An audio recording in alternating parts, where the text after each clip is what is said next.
That's the big question. You know, we need to interact. And then what opportunities do we have out there? Okay.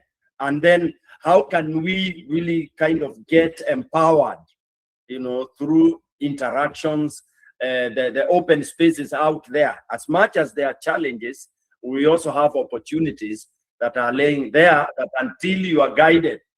And that is what we used to have, like our time when we were going to school. Each school had a career counselor. That career person was specifically open for students to ask, you know, if you have a doubt, course, you had somebody to keep on asking, and that person would give you guidance. So in the absence of that, in most schools, even colleges, that's why we think we should try to use people who are out there, people who have gone through the journey, because for everyone is a journey, and it's good to have a journey that you may have some hope as to where you are headed. So with that, my name is Peter. I'm Peter Mwanikiora. In the village, they call me Wakugia, or my dad's nickname was Kugia. Commonly known that way, but officially I'm Peter Mwanikiora. So we will start with up there. After Mugambi, we can have Njiru Mwaura introducing himself and probably telling us where you are, and you are one of our guests, of course. In the United States of America, in a state called New Jersey. That's where I'm working. I'm just working there. I'm not living there. I'm working. Just like today, I would be in Muranga, in Embu, or Nairobi. Thank you very much. Maybe in Njiru, I can give it to you, then we go giving our young people.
Yeah, like Yatu.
Okay, thank you, Bwana Njiru. Yeah, Njiru is a doctor, so lazima saa ingine tunapeana hizo maheshima. It's important. And Njiru will give us some of those in career guidance. And for those of you who are pursuing that and who may want to pursue, you will get to hear a bit of it. Haya, sasa hapo tuende kwa Dennis Wachira Ruguru. Ndio tuende hivyo. From Dennis, we go to Gilbert. From Gilbert, we go to Yvonne. Just tell us where you are, what you're doing currently, so that we know the audience, that the participants that we have. Karibu, Dennis.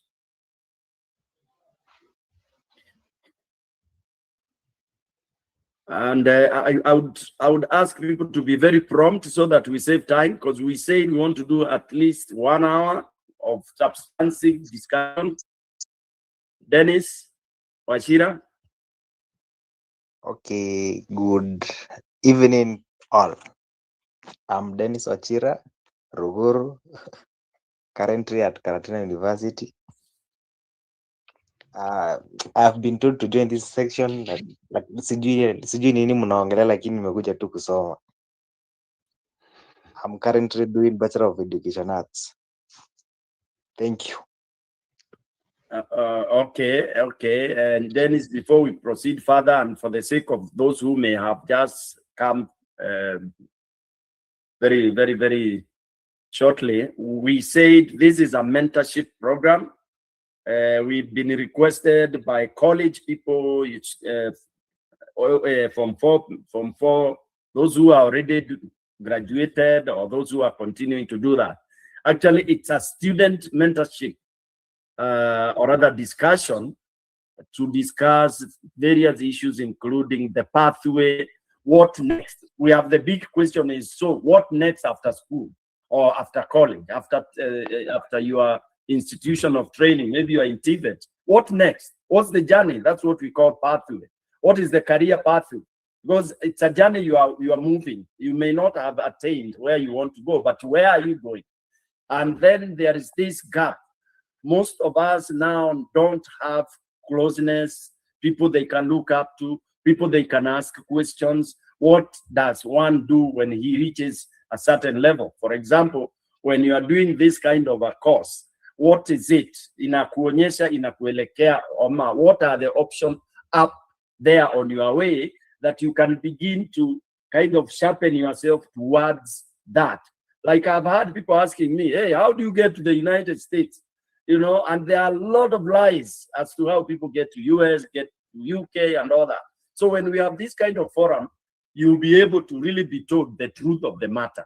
Yani, mbeleni imekuwa ni kujificha. Nauliza mtu ya, ulienda aje Amerika, nakwambia we mazee, ni ngumu bwana, hiyo iwezekani. That's not an answer. So we want to be able to discuss. Somebody has amemaliza this. What can they do? Mtu amepata skills yake in a certain engineering course. What are the opportunities up there? That is the discussion, Bwana Dennis. Karibu Gilbert Nyaga, tuendelee. Thank you, Bwana Mwaniki, and Mr. Njiru and others in this platform.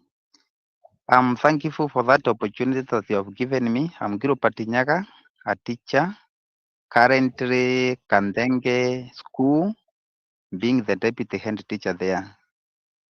From Kariguri, I'm happy to see Bwana Mwaniki. He has been my neighbor for long. Na tena nikiangalia katika platform naona wengine ni wanafunzi wangu akina Wachira, akina Njoke. So I'm happy to see my products actually can be able to take us to the next level. So mine is to listen, because I've been actually doing a kind of mentorship to them, sana sana upande wa kuhubiri. Thank you very much and God bless you. Oh, thank you, Mwalimu. You know, when I saw Gilbert, I didn't notice it is you. Thank you for that. Karibu sana Mwalimu, and it's good you are here. At least we can be able to do this. We just hope to kind of supplement what you people are doing at ground level. It is a super thing. Thank you so much. Aya, Kafada Junior, Father Junior. Let's go that way.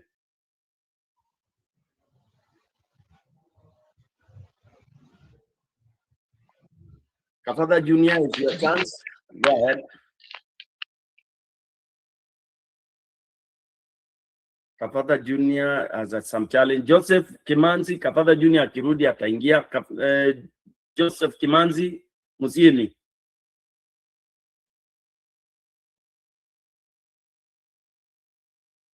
Haya, Nanjuki uendelee, Mugambi uendelee kuadmit watu.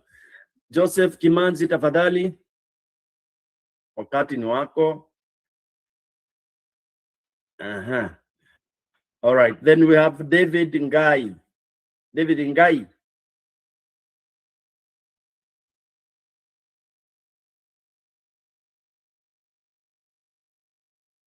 Remember, you have to unmute your mic hapo kwa simu yako. It is somewhere there, you press once and then you are able to communicate.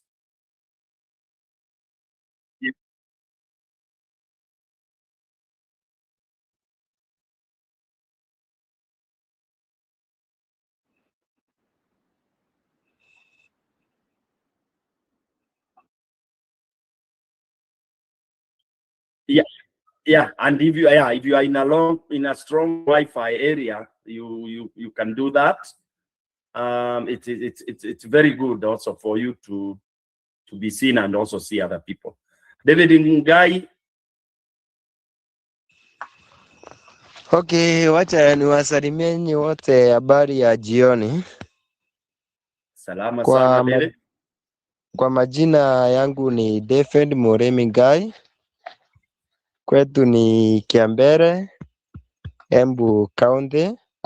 Currently now niko Kiambere sahi tunaongea hivi, but I'm still a student in University of Murang'a, pursuing a Bachelor of Science and Agriculture. Be blessed. Okay. Which year? That year? First year? Second year? Okay, sahi September naingia second year. Wonderful. Congratulations. And may God bless you and work hard and achieve your goal. Thank you very much. We have other 15 people in one area. Can you introduce yourself one at a time and say where you are? The why, the 15 others, I can't, let me see who they are. Please go ahead, take your chance and introduce yourself.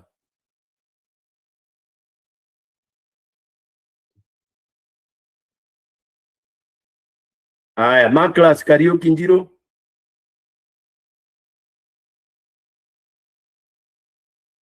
Marcus, please. Tulisema tuende teke ndio tupate time ya kudiscuss. Okay. Fidel.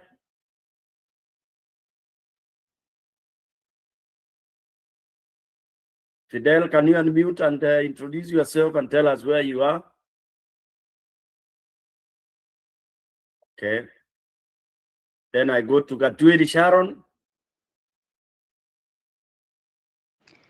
Okay, good evening, everyone. I'm Sharon Gaturi from Embu Manyata, but currently I'm a teacher trainee at Kagumo Teachers Training College as second year.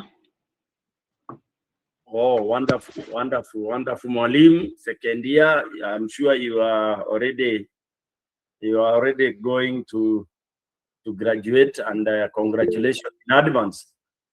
Okay, then let's have next is who? Next is Gideon Njiro.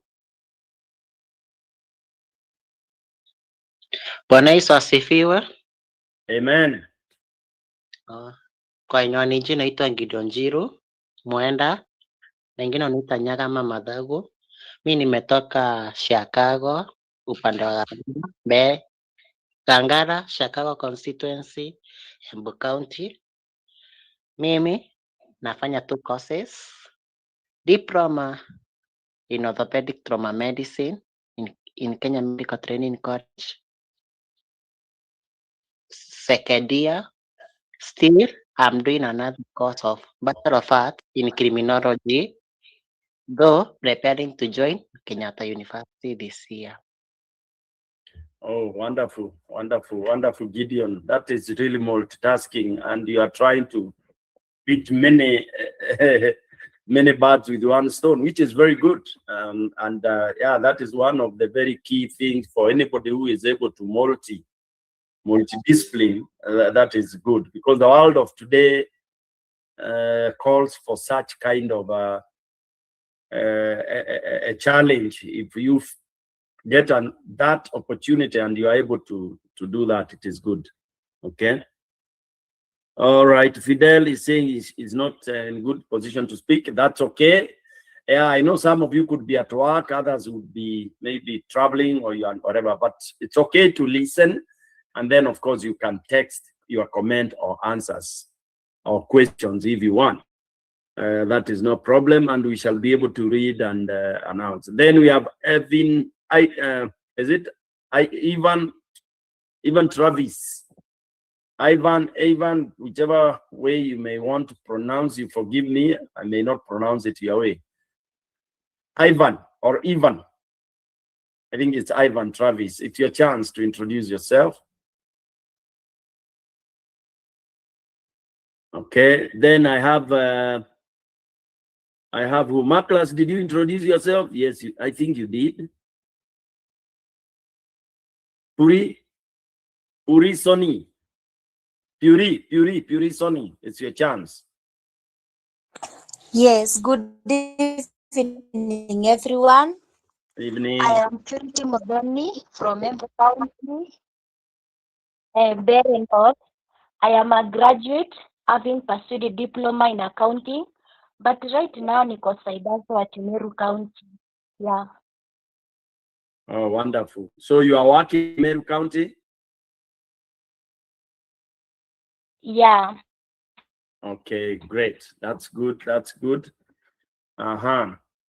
Saidaso. Say that again. I mean, nimefanya diploma in accounting lakini niko Meru Saidaso, meaning that sifanyi kazi ya kosi yangu, niko Saidaso. Okay, side hustle. All right. Okay. But you haufanyi kazi ile, you are disciplined. All right. Okay. Good. Then who is Stella Kagendo?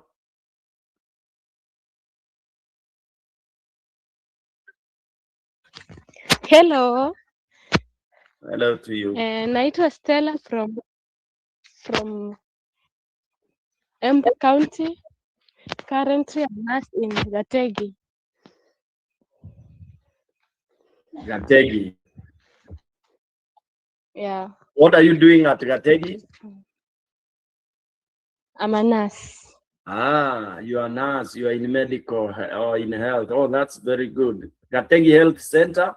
Level what? Level 2? No, a private, a level 3. Oh, okay. All right. Thank you for taking care of our people. Then we have Yvonne Magara. Hello, everyone. Hello. Thank you for the opportunity. I'm Yvonne Magara from Embu County, Mbere South, place known as Igumori. I'm currently in Karatina University, a first-year student, pursuing a Bachelor of Education Science, Biology and Chemistry. I'm here to learn, and let's keep time. Thank you. Wonderful. Anybody who may not have introduced him or herself, please raise your hand or just open your mic and do that. Then we delve into our discussion.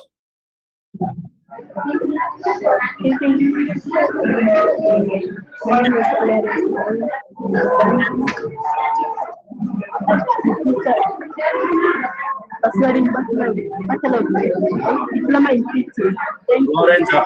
very noisy. Florence.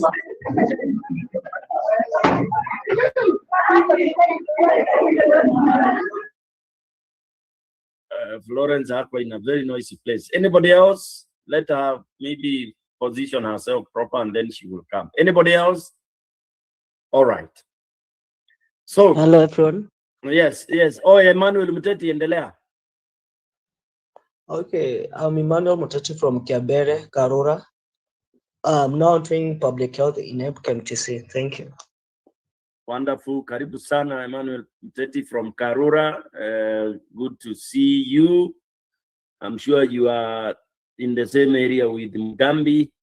And then from Muteti, we have Felix Macharia.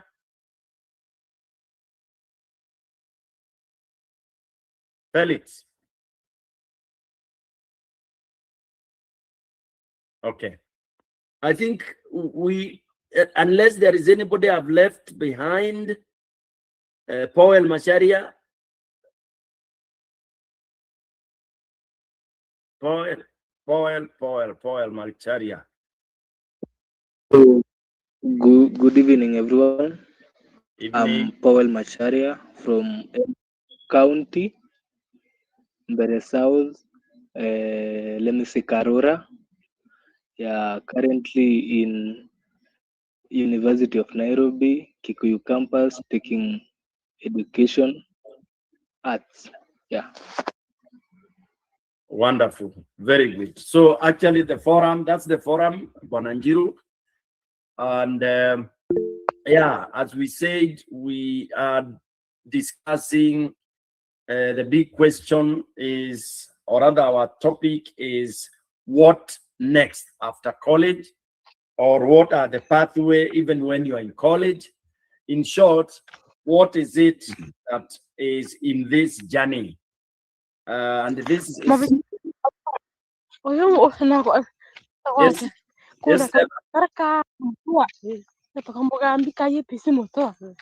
Stella. Stella, you want to say something? No. Okay, right. Thank you for that. So, ladies and gentlemen, yes, this is a youth mentorship program that you know, we've been requested by most of you. Who? Dennis. Oh, Dennis, go ahead. Dennis Mitaro. Oh, sorry, you're there. Go ahead, Dennis. Hello, so good evening. My name is Dennis Mitaru, and you met Kiambere Mutuovare and Avogo Kirurire. So yes, my name is Dennis Mitaru, and currently Niko Nairobi. I'm pursuing a Bachelor of Engineering in Electrical and Electronics Engineering. Then I am a photographer. That's what I do when I am free, and a lot of things in there. And I've also enrolled for a course in business administration from a certain university in California, and they have actually accepted my admission, and I'm set to start the studies this month, towards the end of this month. May is ending, yeah. So that's me.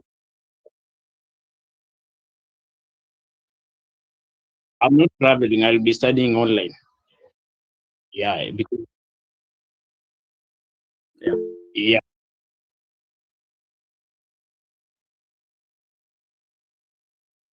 Yeah, so that's the basic information about me, and that's what I'm willing to share right now. So it's nice meeting you. I was invited here by my friend Mugambi, and it's nice to meet you people.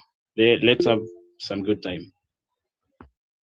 Wonderful, Dennis Mitaro. Yeah, from Mutuavare. Mutuavare is our capital city for our ward. You should go there. We do very good in Mbuzi.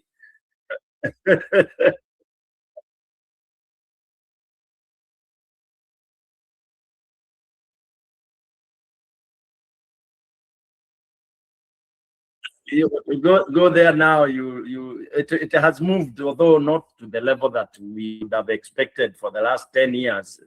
We expected it to move very fast, especially with the devolution. But I think we've missed that a little bit. That's why in another forum, you know why some of us have a lot of interest in that. So anybody else? I can see keep karibu sana. You need to say something. Yeah, definitely. These are my friends. First, I'll just introduce myself. I'm Kiplagat Birgen. I am a business intelligence professional.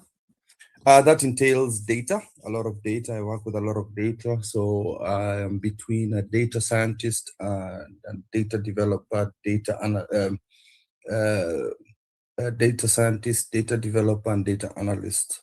So I interpret data so that it's easier for people to understand. I'm currently in the UK, and my journey in the UK started like yourselves. I did 2 years in college in Nairobi. I did 2 years in Nairobi in IAT, so Institute of Advanced Technology. They had a program with University of Central England, and this is a path I think would be very good for you guys.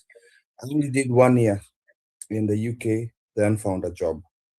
So sometimes it's not about going to do 4 years or 3 years outside here. You can start at home, and if the institute that is in Kenya is recognized by either in Australia, Canada, and the United Kingdom, it's usually the best strategy.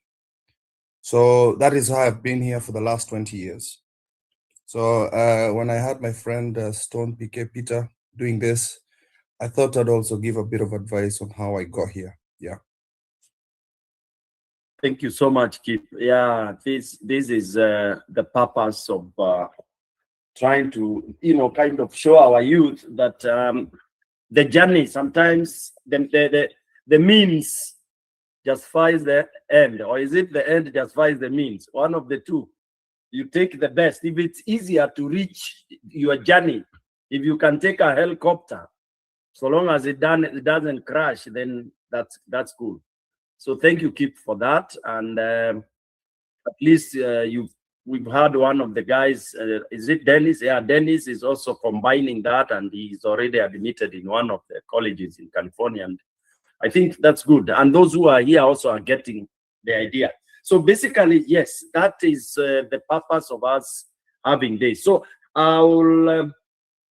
maybe I'll give Bananjiru, you can give us your, just some guidance here and there, and then I'll give mine a little bit later, and then we shall have question and answer from our audience, participants. I want you to participate, all of you. Any question you have, please ask us. We will be answering whatever we can, and we should be also giving you suggestions in the spaces that we know in various expertise. We are not experts of everything, but when we have chewed chumvi kidogo, we have tumepitia kwingi. Yeah, that's why I say it's a journey. You may have wanted to go to New York and then you land in UK like Kip. I remember, like me, when I was asked the first question, I think I was in class 4, and I was asked, what would you want to become? That's a question teachers ask. But I've found that question a very difficult question. It can either traumatize you or it can build you. And more so, especially when at whatever age you are, you really don't have a picture of what it is. Yeah, I remember the first time I was asked that question, I didn't have an answer from Mwalimu, class 4. I didn't know what I want to be at class 4, honestly. If I said I wanted to be whatever, I mean, it was just that. But what does that mean? What do the teachers want to begin to prepare? It's like they want you to start forming some, let's call them dreams, I remember the first one that came after that question was that a year or two later, I decided to say I want to become a pilot. I remember that's I don't know why I was saying I wanted to become a pilot. So Bwananjiru, karibu.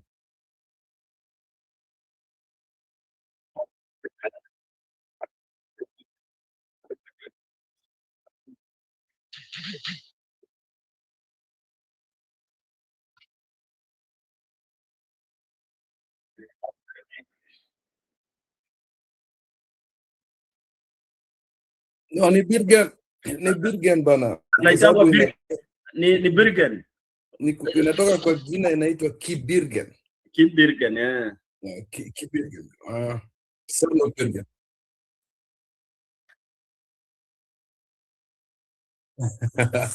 Kuna hata Murgoro nafikiria ni Maga.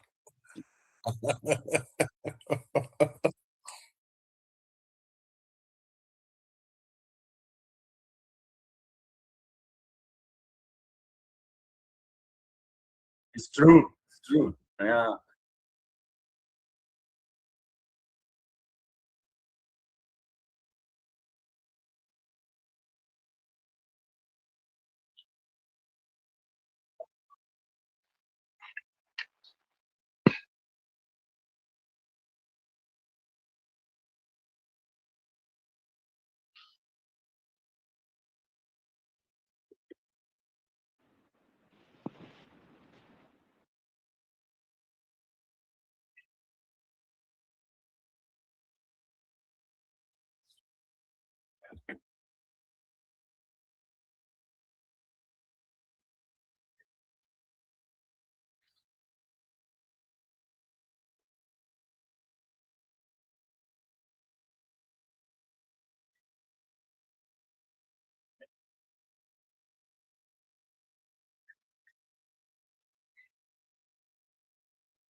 That's a good one.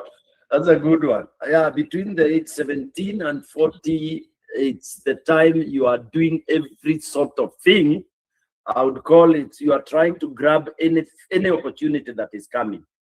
And like me, I think the trainings and certificates can, I think I try to count there something almost 25, including anything that is beyond 3 months of training, for example. Because like once you become professional, there are those very intense courses that you do, for the sake of, increasing and building your capacity in whichever field you are in.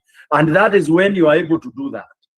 Now, after let me say after 45 going out there, now you start focusing on how to consolidate money. So you are told to read. Yeah. How do I, so number of certificates reduce. Utakuta unafanya to the ones that are compulsory, the ones that you are told hii lazima upate ndio ufanye hivi and all that. So they go reducing. So the best is to get as many as you can during that bracket of age that you have given. So you are right. Yeah. Yangu ziliisha after 23. Ulikuwa unakimbilia pesa. Si hata pesa. No. There's a reason why I'm saying this. The reason why is sometimes we try to do too much and we don't focus. I've been doing data for 20 years. You need to hyper-focus yourself on a particular field. The unfortunate, I know some of you are doing a lot. This is the time for you to find your grounding. I did the same before 23. Nilifanya certificate kama 20 before I got to 23. I was doing everything. But then once you get your footing, funga macho, weka hiyo, enda hiyo line completely. Continue that line until you perfect it, because you need at least 10,000 hours of being an expert in a particular thing to know what you're doing. Otherwise, you're going to be the jack of all trades and master of none. So it is important. Like if I ask Njeru, even with the certificates he has done, they're all in line to the profession he's doing as an engineer until he got to the PhD. Imefuata hiyo laini mpaka amekuwa daktari. And it's the same with Stone. Even the certificates amesema amefanya mingi, it's in the line of what he does as a profession now. Imeenda na hiyo laini. So after a certain point in time, you have to focus on something. Hata kama ni kitu na dharau. There are guys who have become, kama ni pesa unatafuta, there are guys in the US and the UK who have made millions from just being a cleaner. Because he perfected that art, he knew how to do everything top down in that art. Baka akafungua kampuni yake, he knew everything about it, and now he's just showing other people what to do. So do the certificates now that you are young. But at one point in time, I would encourage you to focus. Kama ni certificate ya kukua health and safety because you're in this part, do it. But it has to be in line to what your dreams are. Because I think now, before you're 25, your brain is getting completed. Sasa hapo, lazima ujue yenye unataka. Yes. Hata ukifika 40, if you don't know what you're doing at 40, You can still try. Yes. Yeah.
Oh yeah.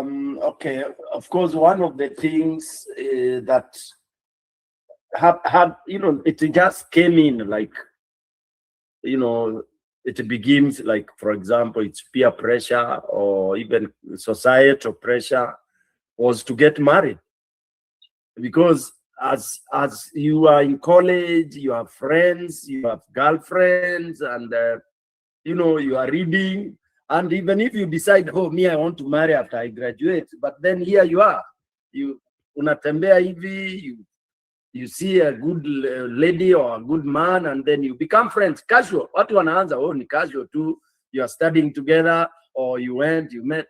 Then all of a sudden, it becomes an issue in your path now. And then maybe you make a mistake like this. You make a visit, Oshago, Amatao, wherever you are.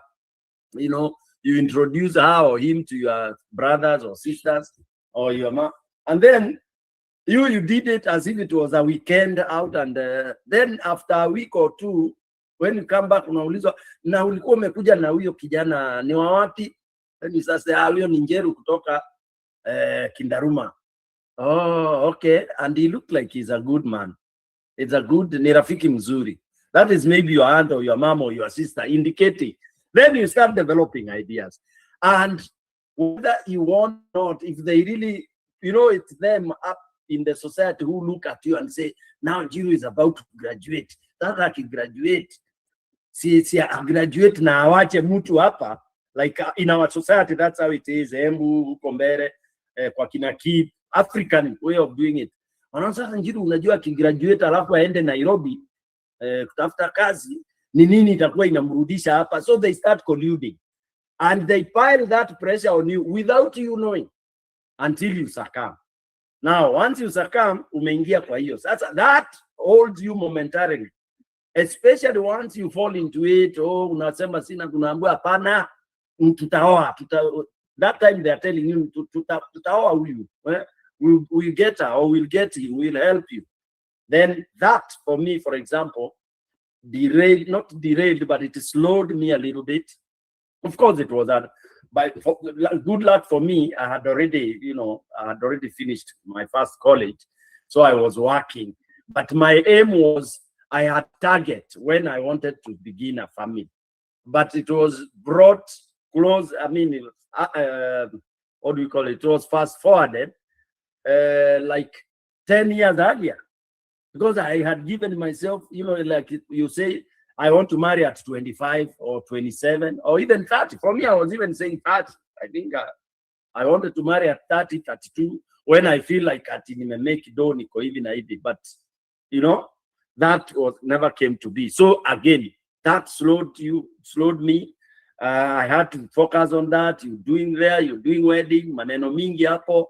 The savings you thought you would do with your first or second, that was my second job, I think. That's when I was doing that. So that slowed me tremendously, because now I had to concentrate with a family for like mine was almost 10 years again, where now you are concentrating, building a family, ikae mzuri. You know, my age set is where tulikuwa tunashindana sana, lazima, ile class, so you want to show wewe umeoa sasa, uko fiti, una struggle kununua kagari, una struggle all that. All this slows you down and they throw you off the ground a little bit as you try to cement. So that is one thing that held me down, the beginning a family. Not that I regret, no. Maybe, as we keep saying, probably that is it. If it had not happened then, you never know what would have happened. For those of us who are believers and Christians, we say everything happens, excuse me, for a reason. So for me, that's one I would pick, very key. Others are just out of environmental issues. You have these global issues, like you're supposed to go to do something somewhere, and then it is cut off. You wanted to study this, then things happen, it is postponed. So there are all those kind of hurdles in life. In fact, mine has never been smooth. I've never attained what I wanted at the time that I really wanted. Only that, I got thrown off the ground, but I refocused. The way unaendesha gari, umepiga pothole, inataka kuroll, unaicontrol, unairudisha. Naambia lazima nifike Embu town.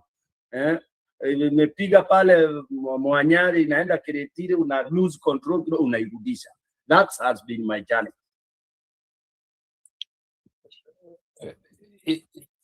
Yangu ni interesting. Yangu tu ni happy too. But thank God nilitumwa na my parents outside the country after I'd done my college in Kenya. Sasa ile ujinga yote na immaturity zote nilikuwa nayo nilifanya Kenya, nikianguka najua tunarudi nyumbani. So that by the time I was 23, it was easy to acclimate. In the last year, you're doing your final year and it's easier. But the other distraction that we've not mentioned here that I really want to make sure you guys don't fall into, and I think Jeru alluded to it earlier on, is the get rich quickly schemes. That does not exist. Hiyo ukiambiwa ati sasa kuna courses ya kufanya ati you'll make money on Forex or Bitcoin or I don't know, trading or all these things, be very careful on that one. There's nothing like the guys who do trading genuinely takes years to master that thing. It takes very many years to see them, how mathematically they can do it. At the end of the day, I believe it's gambling. Another thing is also spending a lot of your money, spending your parents' money or your friends' money to enter into politics to make money, not to change the lives of Kenyans. I hope you understand what I'm saying. Hii ati nataka kwenda kwa serikali, nikuwe MCA ama nikuwe MP, whatever it is, to make money quickly. Utaingia huko utachapwa sana. You don't know wananchi watakukanyaga sana. You'll never make that money you think. I'll tell you, a high percentage of the MPs that you see in parliament right now are broke. Don't look at the big ones that you always see on TV. Our wako special connections. So those are the things I want you guys to be very careful about. Don't think of get rich quick schemes. Those are distractions in your lives. Think about perfecting your skill and also doing something you enjoy. Because once you perfect it, you have fulfillment in life. When you have fulfillment in life, money means nothing. Are we together? Yeah. So unaweza samea kidogo hapo ukifanya mistake huko first year, second year, lakini ikifika third year, fourth year, tafadhali be serious. Sorry.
Yvonne,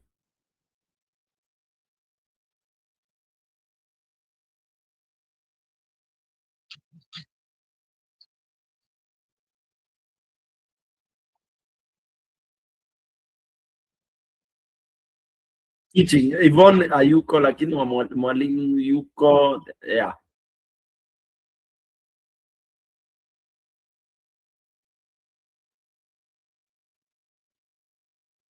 Who is doing BSc?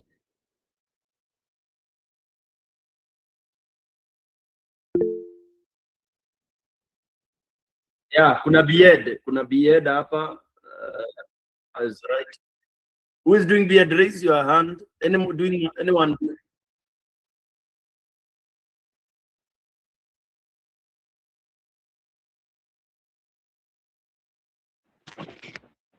Yeah.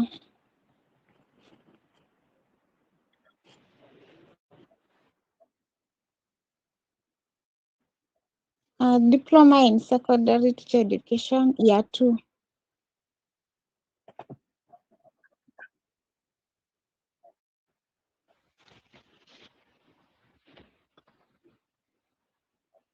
Mm-hmm.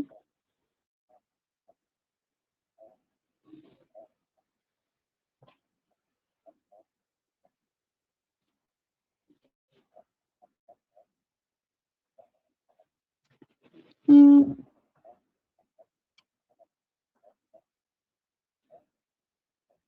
Okay, during holidays, I try to do some tuition. Yeah, tuition. Mm. Yeah. Mm.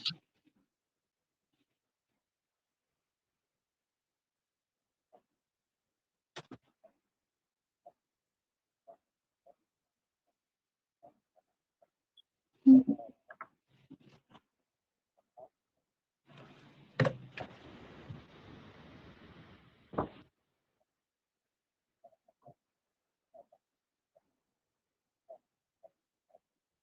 Mm. Mm-hmm.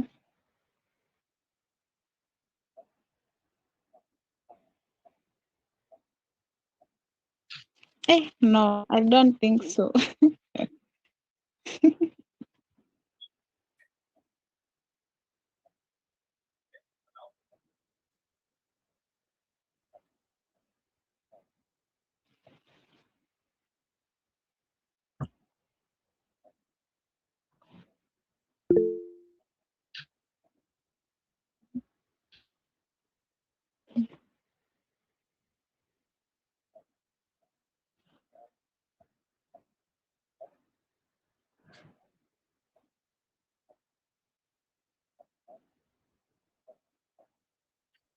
Mm. No, ni ukweli. Birgen alitumwa. Aliamua wewe enda sasa. Nilitumwa. Sasa Achana na Jiro. Na daktari Felix ameinua mkono labda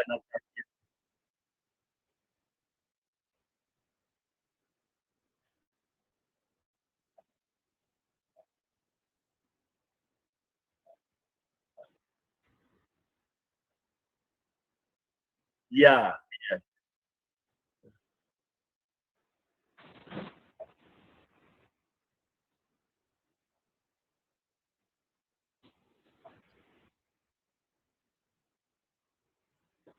Yeah.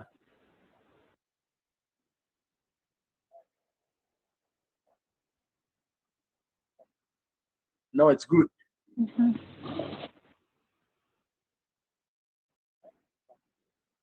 Mm.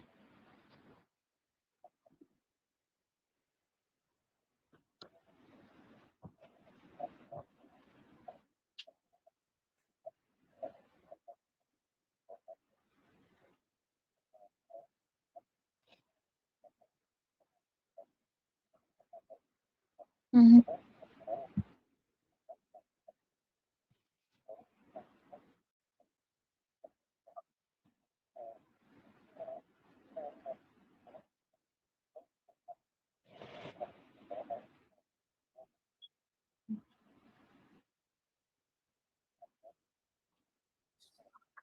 Mhm.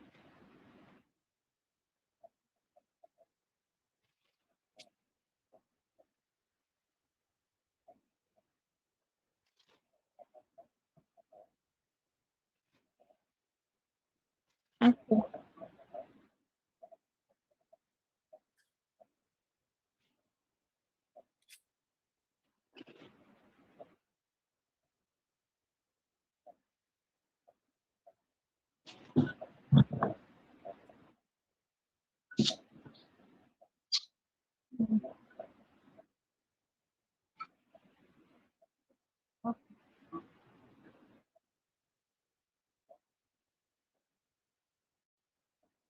Okay.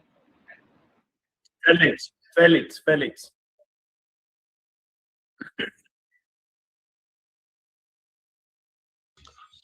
Okay. Good evening, everyone. Early. I'm able to introduce myself now. I'm from Kiambere. I'm taking Bachelor of Arts in Geography and Kiswahili. So my question was this: for my course, the Bachelor of Arts. So I was seeking for an advice for which is the best line to go with as the career is concerned.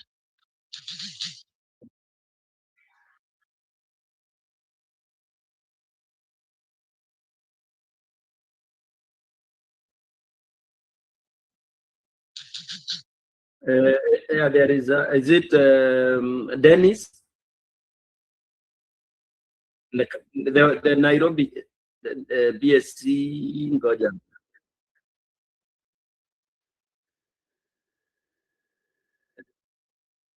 Ni Dennis Mitaro. Is in your line. Mitaro, Dennis. No, Dennis, I think alishuka.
Yeah, they want to feel, you know, like mimi si kusoma lakini huyu alisoma amefanya nini, so they want to feel equal. They want to justify their being found. I know it's everywhere, and it's very demeaning. It hurts those who have really, you know, gone to school.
Yeah, mm,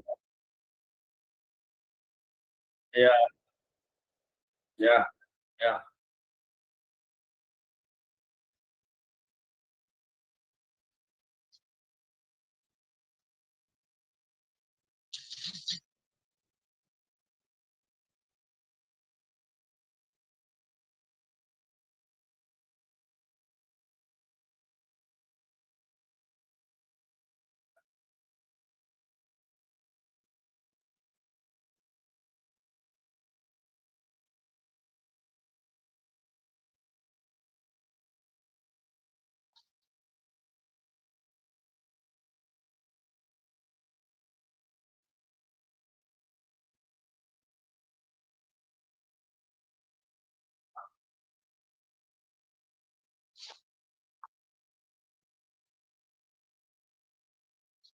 Yeah, connection, proxy.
Mm, to confirm that.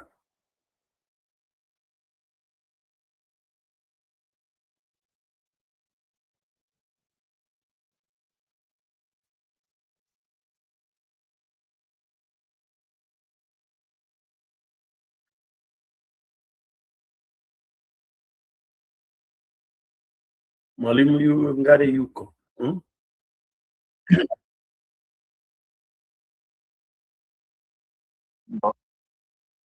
Hello. Yuko, Gilbert. Yuko.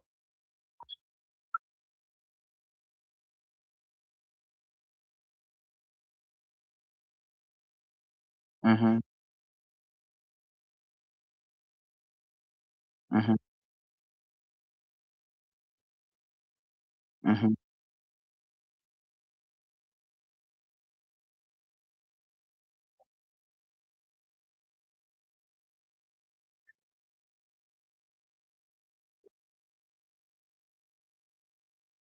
Okay.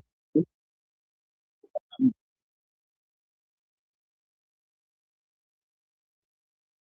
Okay, that's a good question. Ili mimi niweze kupata kazi, actually nilikaa 4 years kabla nipate job, but to risk, maana nilienda nikafanya application kwa Garissa. Okay, I know kuna mambo ya corruption, but for my case I did not do something like that. Niliamini Mungu. Unajua sasa kuna Matthew 6:3 nasema, first seek the kingdom of God and his righteousness and all other things shall be added. Then from there, jambo hilo lingine of course tumesema mambo ya good partnership and networking, maana najua nikienda huko Garissa kuna mtu nilipata aliweza kunipatia mahali pa kulala. Then nilikuwa natoka kwake nikienda kufanya interview, maana it was a new place. So ilikuwa risking, nikaweza kwenda in ASO areas, and that is how I was able to get the job. Then later I worked for transfer to come back to our place. Thank you.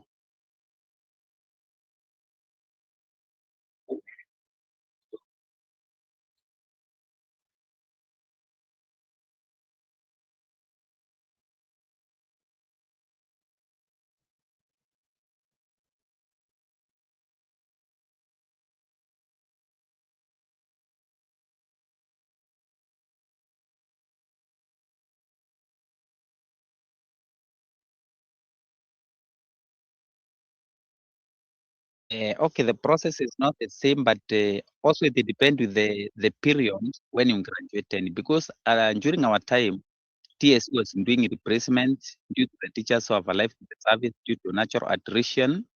But currently, I can advise those who are doing actually degrees, they have got another advantage, because already you have got the junior school, which is employing a lot of teachers. Most of them that we are working with, they are very young indeed. And again, senior school is employing the graduates. So at the moment, those who are leaving universities are getting job while young, not like this. But then before, because it was placement, they were taking a lot. Thank you.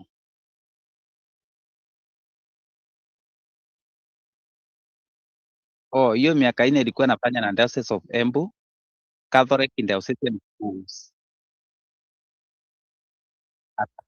as a teacher. Yes.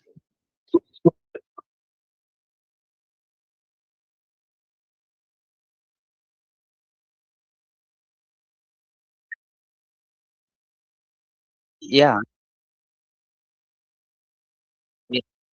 We did application tulifanya huko Embu. Nakumbuka education secretary alikuwa anaitwa Father Njiro. Tuenda tukafanya interview. Luckily, I was actually shortlisted, and later I was posted to Monyori, St. Mary's Monyori, where I worked for 4 years. And then from there, I was able to get a job. But again, kuna kitu kingine sa advice au watu wako katika mashule. Nikiwa pale nilikuwa nafanya Monyori, nilikuwa naomba sana. Nilikuwa na set alarm yangu saa 9 usiku kuomba, nilikuwa naamka kuomba kutafuta hiyo kazi. Na in fact, wacha niseme ni kama Mungu alisikia maombi, maana nakumbuka wakati ilikuwa naenda kufanya application nje, hiyo shule ilikuwa primary and secondary and one management. So tulikuwa walimu kama 30. Nikiwaambia nitaenda kufanya application nje, waliniambia wewe ulingraduate the other day, you cannot get a job. I remember I told them Matthew 19:26 nasema what is impossible with me is possible with God. Wakaniambia unapotezea watoto muda because you cannot get a job. Kuna wengine walimaliza kitu. But all of a sudden wakati ni apply, I was shortlisted in 5 districts. Later mimi ndio nilipata job peke yangu.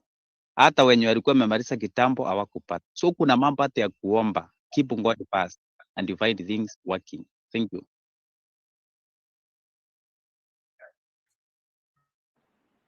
Yeah.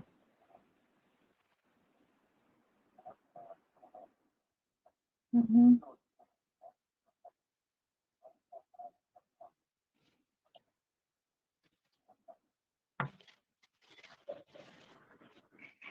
Okay. Amesema kwanza maombi, then after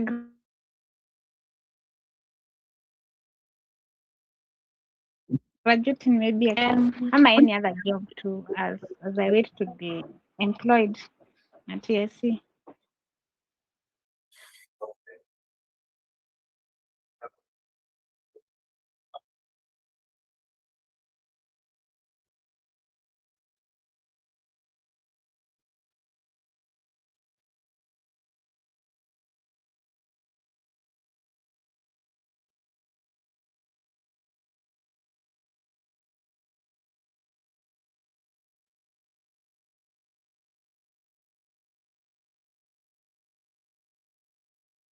Hello.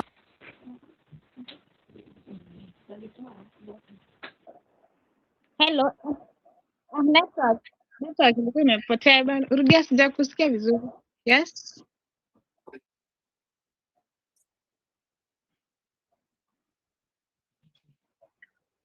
Mhm. Mm.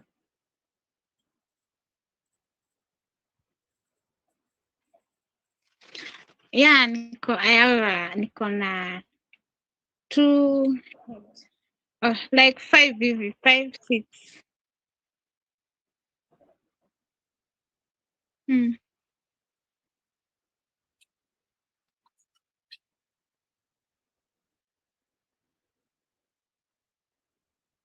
Mm.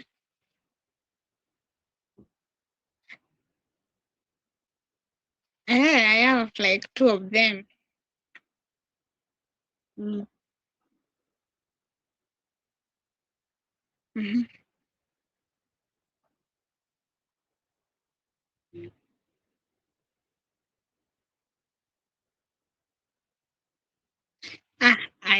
Tunaongeanga. Mmoja actually, he's my uncle and we do talk with him. He's a end teacher. Mm.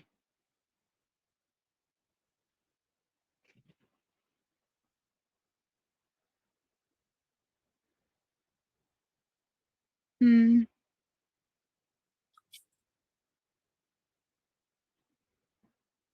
Okay.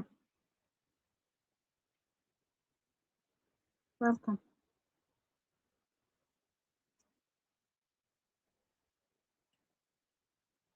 Okay, thank you.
Felix Mashari as a student.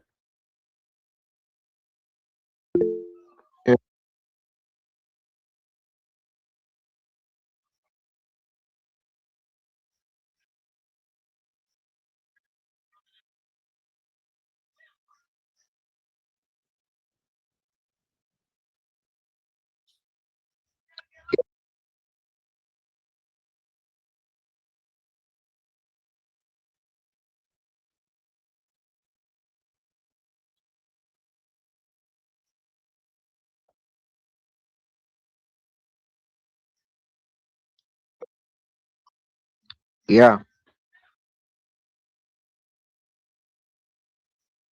Okay, about AI, it's all about artificial intelligence. Uh,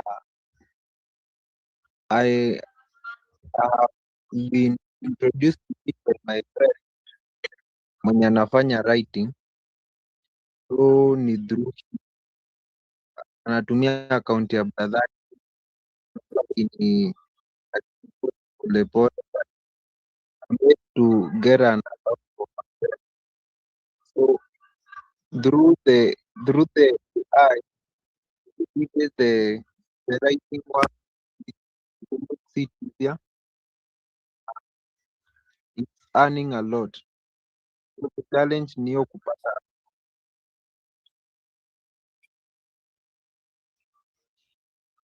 No, network iko na shida, network inapotea potea.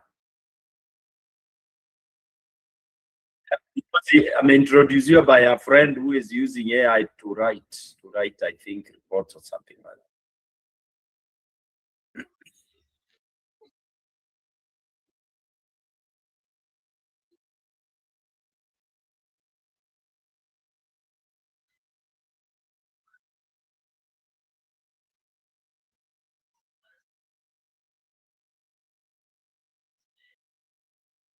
Yeah, Gideon Jiru ameinua mkono.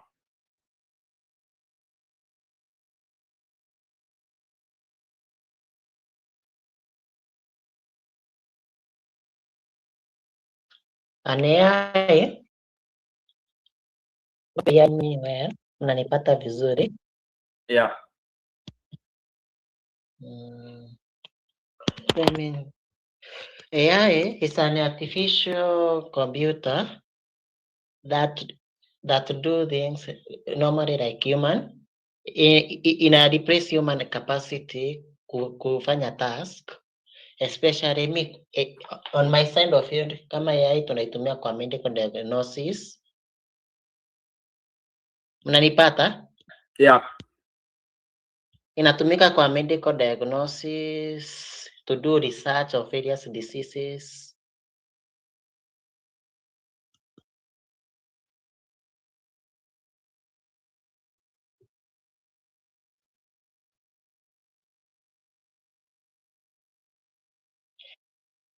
Mi nimewitness, me personally as a student, juu actually mi nikisema ndo nimefanya diploma, ndo nimeanzisha diploma. So in previous nimeamua kuanza certificate level, though nilikuwa na grade ya kwenda university, but I decided to start from certificate level, then nikakuja upgrading diploma, so hii iko 1.2. So from my previous certificate level, nimewitness from various hospitals like Moiriparo, Jaramogi and Kenyatta, whereby they're using the AI in medical treatment, especially for the cancerous patients, even finding out some diseases that yenyewe haijulikani, ndo wanajaribu kuifanya more research.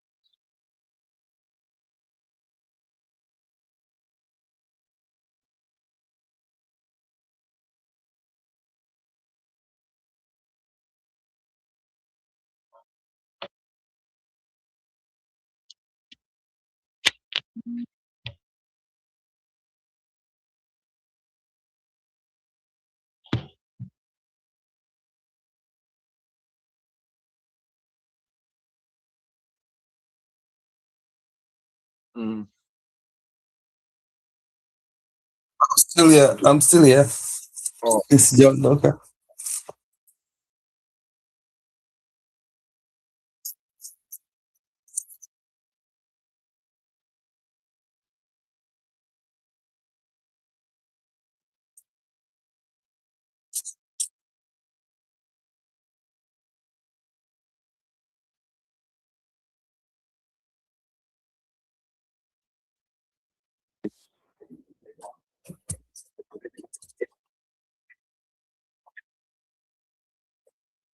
There are, there are a couple of websites. Let me just show one actually. Hold on a second. That are offering people. Inaitwa Outliner. Outliner actually helps people register and do work as freelancers. So you apply for Outliner, and then once you apply through outliner.ai, you then go to the marketplace. I hope you can see it on the message. And once you apply there, you're on the marketplace, you send your CV from what you've studied at the university, and it doesn't matter what courses you've done, anything can help train AI. So what you do is help them answer the question saying whether it's right or wrong, and then you basically make money. So it's actually that you're paying for your time. You pay for your time in that one. So apply for that. The unfortunate thing for this at the moment is you would require somebody from the US, UK, or Canada to register on your behalf because of the payment methods. So that is the only problem that is with this website. I have another one, which you could, let me see, hold on a second. I'm just trying to see which websites I have come across that could assist you guys. Yeah.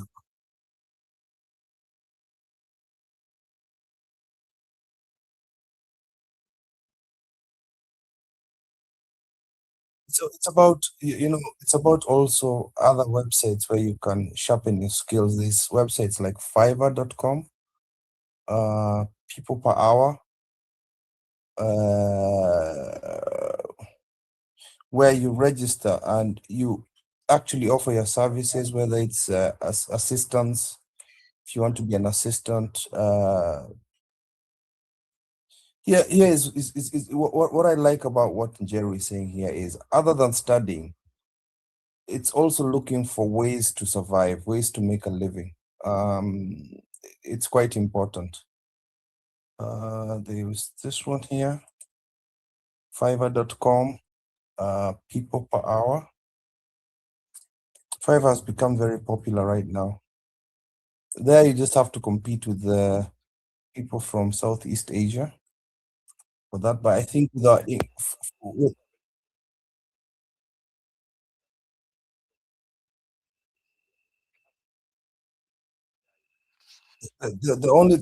only thing that you guys have advantages, hata na accent yetu kidogo hapa, our English is very good. We were taught in English. It doesn't matter, the new system, old system, tunafundishwa na Kizungu. So we're not like Tanzania. So here they will understand us. They will they'll pick from us. So those at our lim, even teachers, the teachers who are here, when you're home in the evening, you can do some of these small jobs here. When you're in holiday, na watoto wako holiday, hata nyinyi mnaweza fanya hizi kazi, and there's some AI jobs there. I'm going to find out one more website, Bwana Njeru, and then that one, I would like them also to do research and to see how they can put up their CV, put up their profile, and try and make a little bit of a living.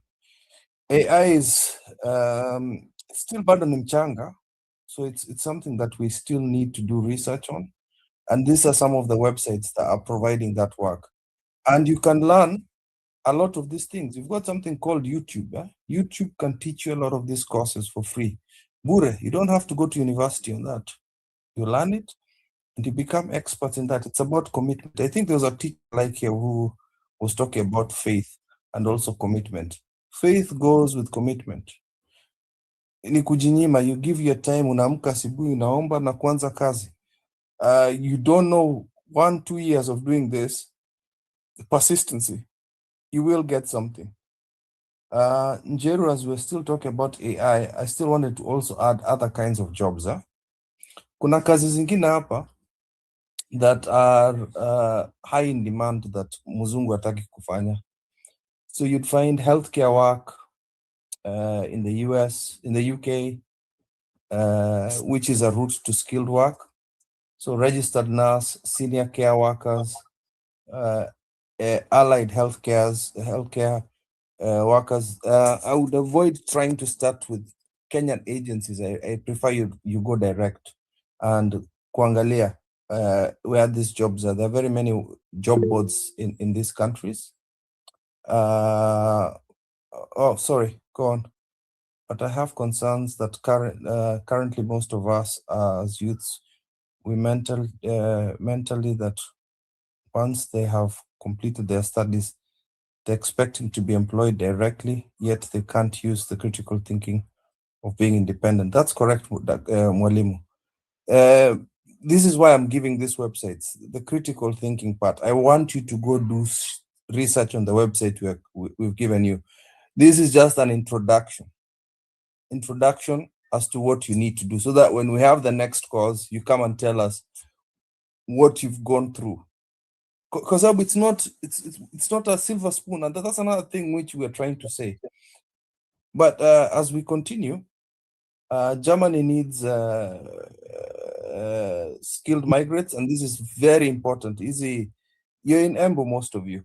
So watu wa kuendesha trailer drivers, logistic professionals, these are very important. Not very many. Wazungu wapendi kazi, but it's good money, and we in short demand. Almost 80,000 are needed in Europe, and we lack them. Hii kitu ya transport naona sana, and then we are an agricultural country. Hii kitu ya kusema tuna connections, find out how you can operate this agricultural machinery. Embu Central is a very big agricultural province, so easy machines. Yes.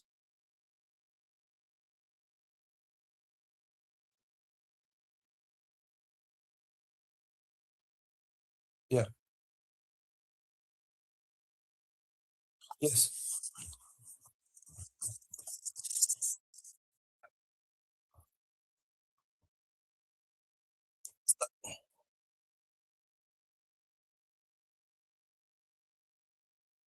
Starting point is to go to the job board. I'm sure you guys know what job boards are. So searching for these jobs on the internet. We all have access to the internet. Then look at the requirements of these jobs. Do you fit the skills? What are you lacking? What do you need to get to have those skills? Like I've just talked about that. Hiyo ni kwenda inaitwaje hiyo? If you need to go to driving school, kuchanga pesa kidogo uende driving school, you get your driving license for that. Tunaenda hapo. Next step is to look into the embassies. What is the minimum requirements to get that visa? Before even going to look for agencies, going to look for all those things, the main thing here is what I like Mwalimu is saying here, critical thinking. Umefanya research kwa job boards. Ukishafanya research from job boards, find out the visa requirements for these countries. Once you find out the visa requirements for these jobs, sasa ni kwenda kuongea na jamii. Talk about, we are community-based people. Mimi nilichangio kwenda hapa. Nilichangio ni kuja hapa. And that is what we can move. That is the final step. Hii ni step ya mwisho. Step ya kwanza ni kufanya research. It is, you guys are doing your oh, you're not a teacher, Gideon, sorry. Apologies. I thought you were a teacher. The first thing we need to do is, what research stuff can you do before you move to the next steps? Asante Njeru. Unless Bwana Stone ako na kitu ya kuongeza kwa hiyo.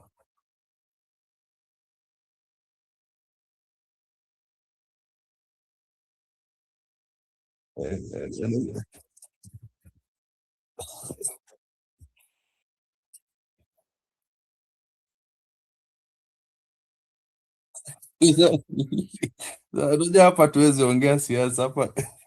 Nitakasirika sana. My uncle is making a lot of problems.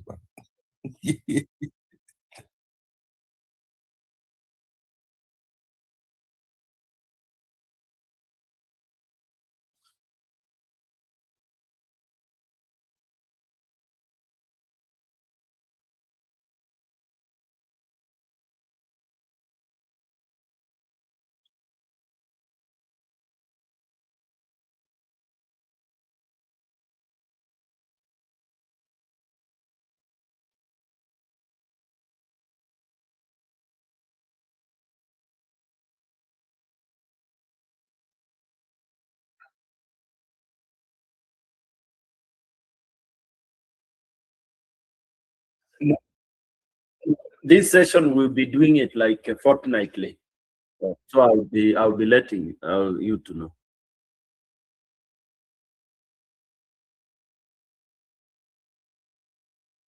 And Felix is asking a question. I think, was it to you? Hi, everyone. I'm Felix Macharia from Kiambere, currently at Chuka University, taking Bachelor of Arts, Geography, and Kiswahili. Yeah, your question will be addressed. Yeah.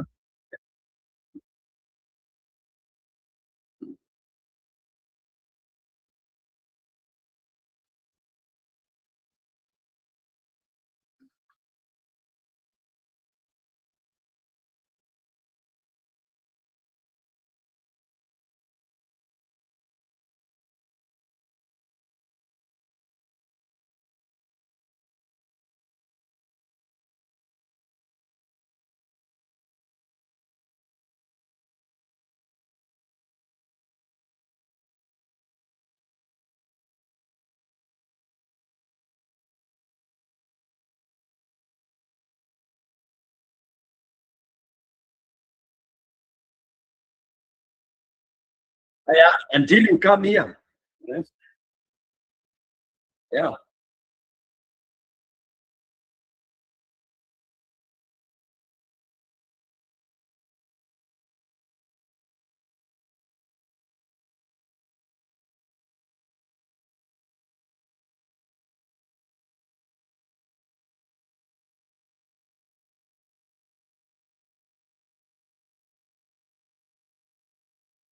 Yeah, trade and skills. How many?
Yeah, they are the guys. Those guys with the wholesales, with what in the towns, they are the people you go hanging around with because they have money throughout. They are moneyed.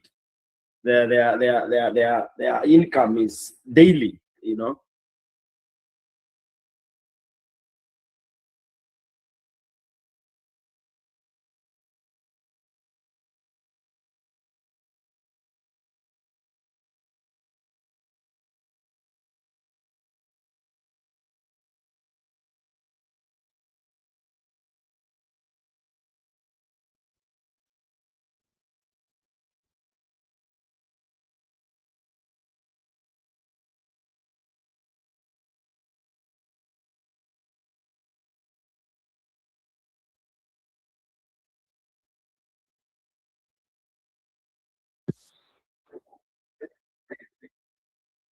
Sinania natumia sana Roko.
Yeah, they're there. They're there in the towns, in the city, Nairobi, wapi.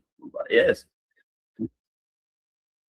Of course, anapark mahali karibu na mabuchari, unaona ana mapanga, anakinoa mapanga 20 na kila moja ni 100 bob. Well, how much is that?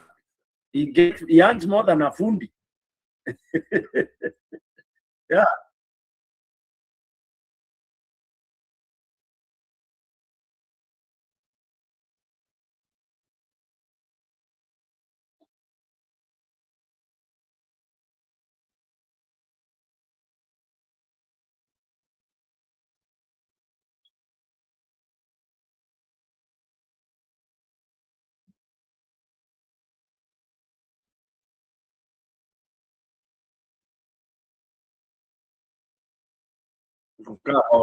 Ofisi kwa kompyuta piga.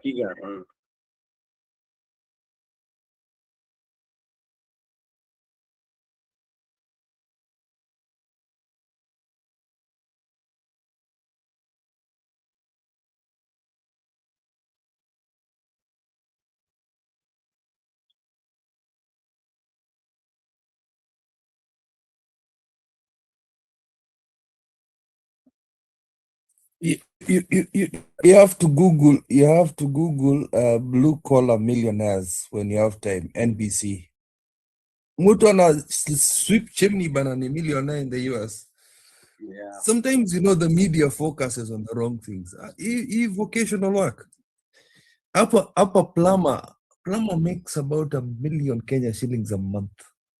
Plumber too. Anakuja hapa na Mercedes, mimi nimeenda na madegree zangu hapa nashindwa. We have friends who talk in the office, nasema sasa ule mtu ulikuwa naangalia hivi chini. Plumbers junior na make 1 million because there are few. The unfortunate thing is society imetuchukua hapa, sijui YouTubers, sijui nini. Hizi kazi chini chini, it means there is less of them there.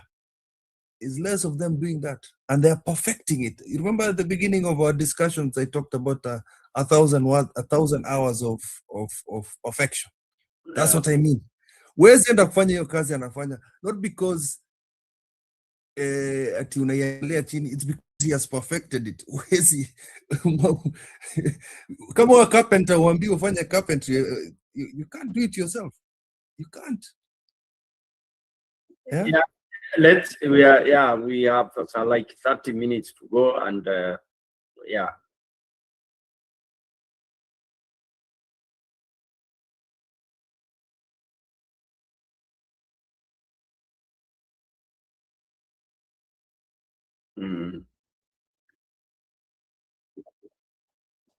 Yeah, the high voltage ones, yeah. Yeah.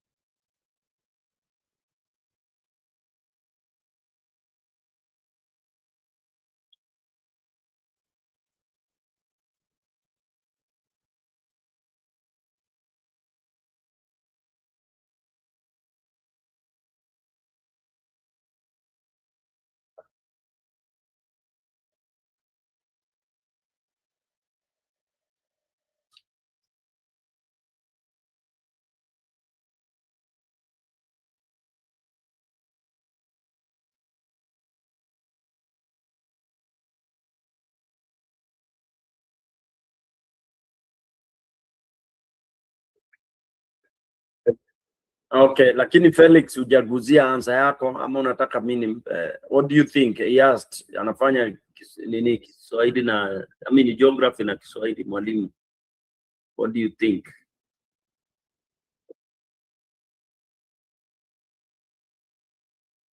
Okay. All right. Okay. Yeah, let me take the opportunity. Thank you, Njiru, for the very elaborate kind of path that you've given our people here. And let me say, I'm so happy. Oh, the Bachelor of Arts. Oh, he's doing Bachelor of Arts. Okay, Felix, thanks for that correction. Yeah, and also let me say thanks for those who wrote to us requesting that we begin this kind of a space where we are talking about mentorship and the career pathways. And thank God things are really coming up, and I hope we are gaining. Yes, Gideon Njiro, you have a question or a comment before I go? Gideon, your hand is up. Gideon?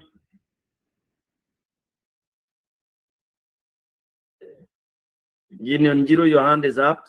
Ama is accidental. Okay, when you are ready, you can. I think it was accidental. Yeah, so for me, as I keep saying and I keep telling people, the spaces that we had as we are growing up, as generations keep coming, some of the spaces are reducing. For example, like me when I was, growing up, there are people I was looking at, and then I was saying, hey, I would want to be, I admire Baba Flani, okay, for me, I was born and bred in town, in the city. But of course, I kept on going to the village from the very early age. So I have experience for both, both rural and urban. So when I go to rural, ambaye tulikuwa tunaita Ushago, I would look at people there and compare with the people I have or people I see in the estates. And one of the things I admired was that I could see very clean teachers, a teacher that is as clean as the teacher I have back in town. And I would say, kumbe hata Ushago kunaweza kuwa na mwalimu msafi, because when you're in town, usafi inakuwa ni number one. All right. Then, so as I grew up, there are areas I would get somebody, like if I wanted questions about teaching, I would ask some of the relatives that are teachers and all that. My dad, we would interact so much, you know, although he had a different profession he was pursuing, he would still be able to give me a wider range of kind of professional careers that you know, were there. So now that space has reduced because one, for example, in the rural areas, the interaction space is very small. But thank God now we have internet. Like now with this kind of program, that's why I embraced it very quickly and said we should be setting at least 2 hours, if possible, 1 to 2 hours that we can interact with those who want to listen and ask questions and also discuss about the openings. So for me, I'll not go too much to tell you about my journey. My journey, of course, is full, you know. Do you know that one where when Jiro was asking how many of us have CVs? You know, you start, and this we should do immediately. For any of you who doesn't have a CV now, please, let's build a CV. I know some people shy off because you are first year in college. You don't want to build that CV now. Your CV begins from pale shule. You know, you save it somewhere, you add. Ukimaliza college, you add. Ukienda whatever you add. And now this brings me to, as you go through this journey, you are documenting it. Okay? It will reach a time when your CV will be, if you write everything, it will be pages kama 20. And you have to condense that to professional CV should not be more than 3 or 4 pages. So not that kind of a thing. So one of the key things I want to talk about here personally, I keep saying that, of course, sometimes you focus on very related area so that that journey becomes quicker. For example, if you're in medical, okay, then you try to, you know, kind of whatever you are touching, try to relate it into that field of, you know, that field.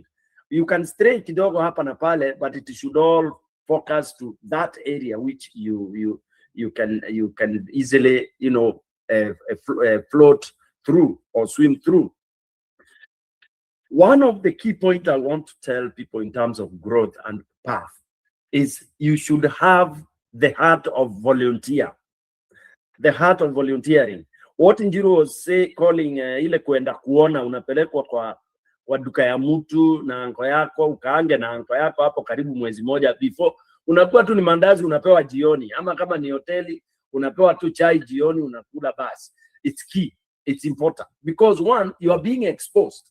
Other than staying pale nyumbani, umetoka umekuja hapo Mtuovare, it's not the same as being in Karora village or Karigori village or Cairo village. When you have an uncle in Embu who has a barber shop and you spend hours there with him, number one, you are interacting with the customers that come there.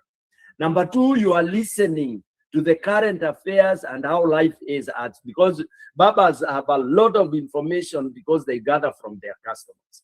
So once you are attached there, unaambiwa wewe ni kuosha hizo vinyosi, don't demean it. All right? Now that volunteer spirit, it's very key. And it is very well taught and observed in a school called Starehe Boys Center in Nairobi. That is where they started. And that program of theirs is very, very robust, you know, where it began from the inception of the school, whereby now students are sent out, wengine hospitali, wengine wapi, library, whatever, because it throws you now into the job market. So when you are even graduating or finishing, whatever course you are doing or whatever training, at least you have something.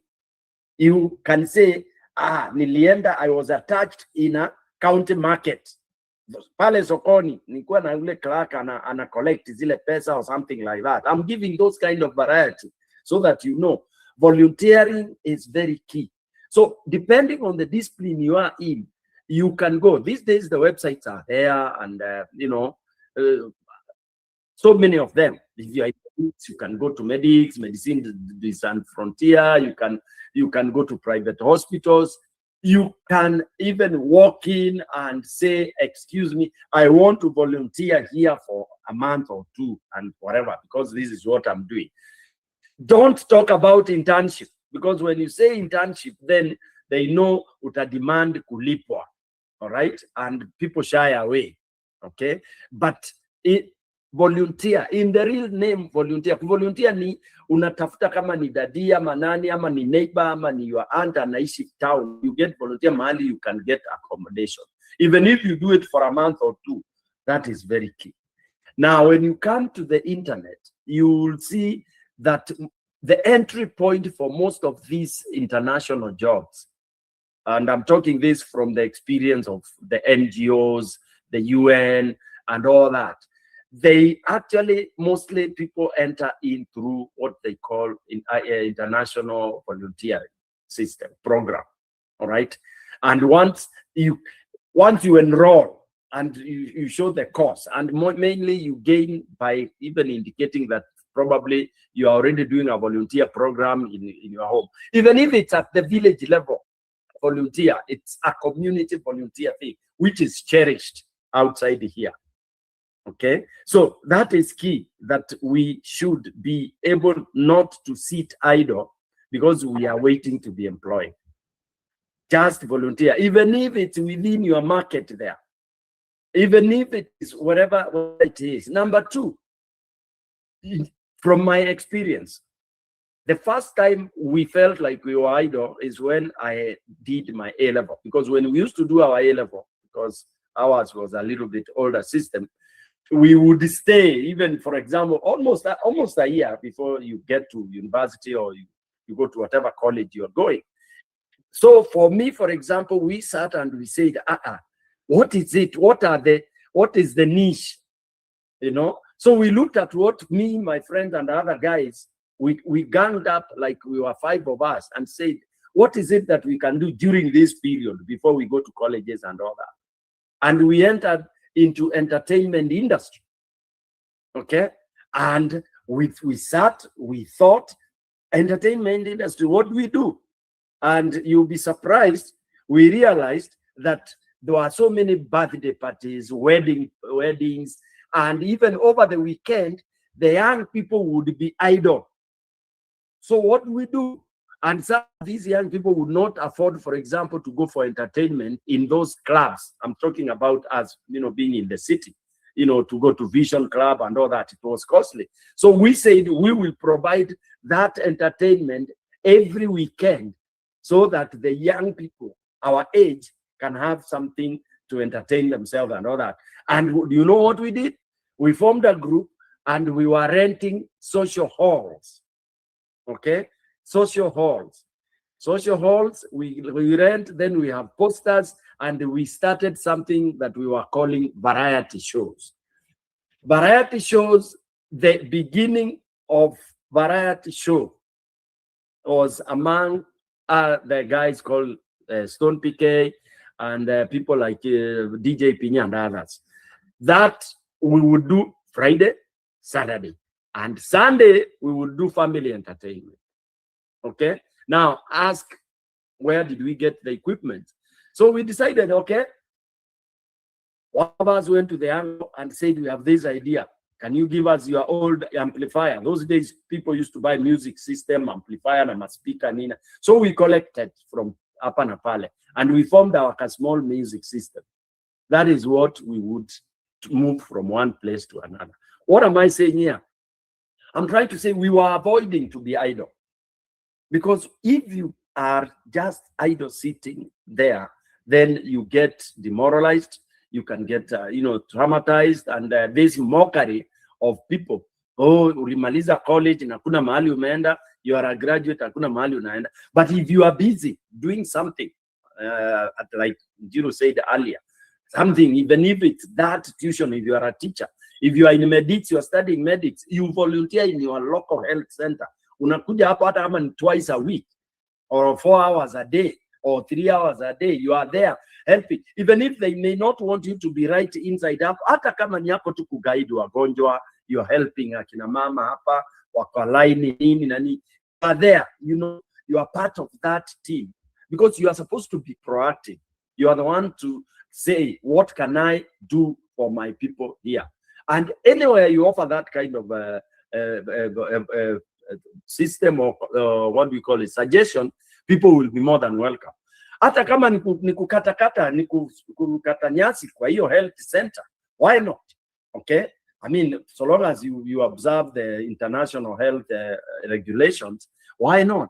So volunteering is very key, and volunteering for a certain time, it is very key. Now, there is also the spaces, the opportunity. Before we do that, who do we associate with? Association is also key. Who do you hang around with? Because for lack of who to really discuss or have these common ideas, you need to create, you need to have that. Who do you really hang around with, and who do you share some of these things with, so that you can exchange ideas? Because sometimes when you just sit alone, you realize you get it is too much as an individual. Then when you have the serious challenges, who do you fall back to? Who do you really say, this thing is too heavy, let me, what is your fallback? Because this is what you need when you are there, umemaliza shule, umemaliza college, umemaliza form 4. That time you cannot be hanging loose. You need to have that fallback. Where do I fall? Nikipata hii challenge, who do I ask? All right, in the absence of that whom you would call mentorship, I mean mentor, you have to have somebody you associate with or people you associate with. Gilbert ameongea juu ya volunteering or working with the church. You see, that is a sanctuary. So you are offering services there. Don't look at money.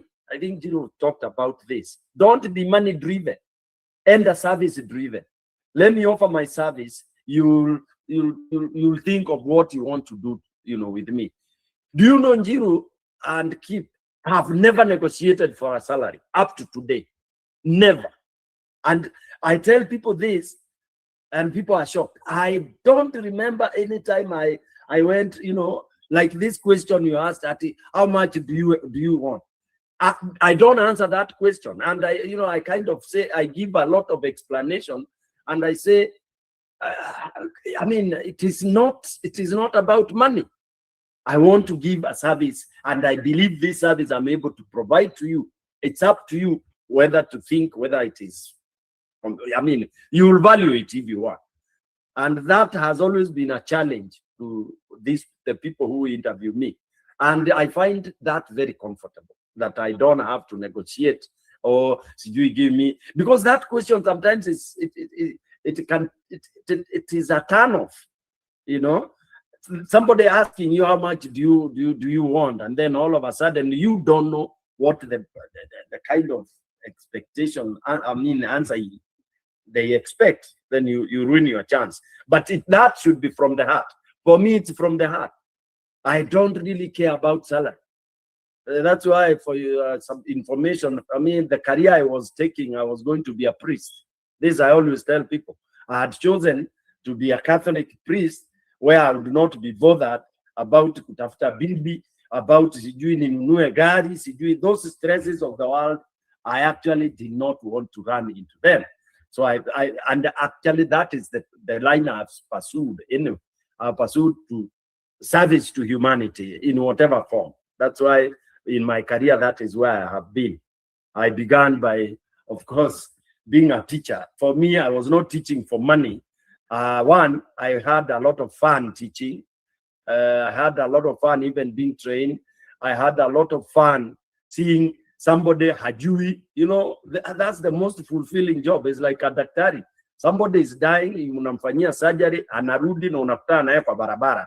So for me, that I come, I teach you a subject that you know nothing about.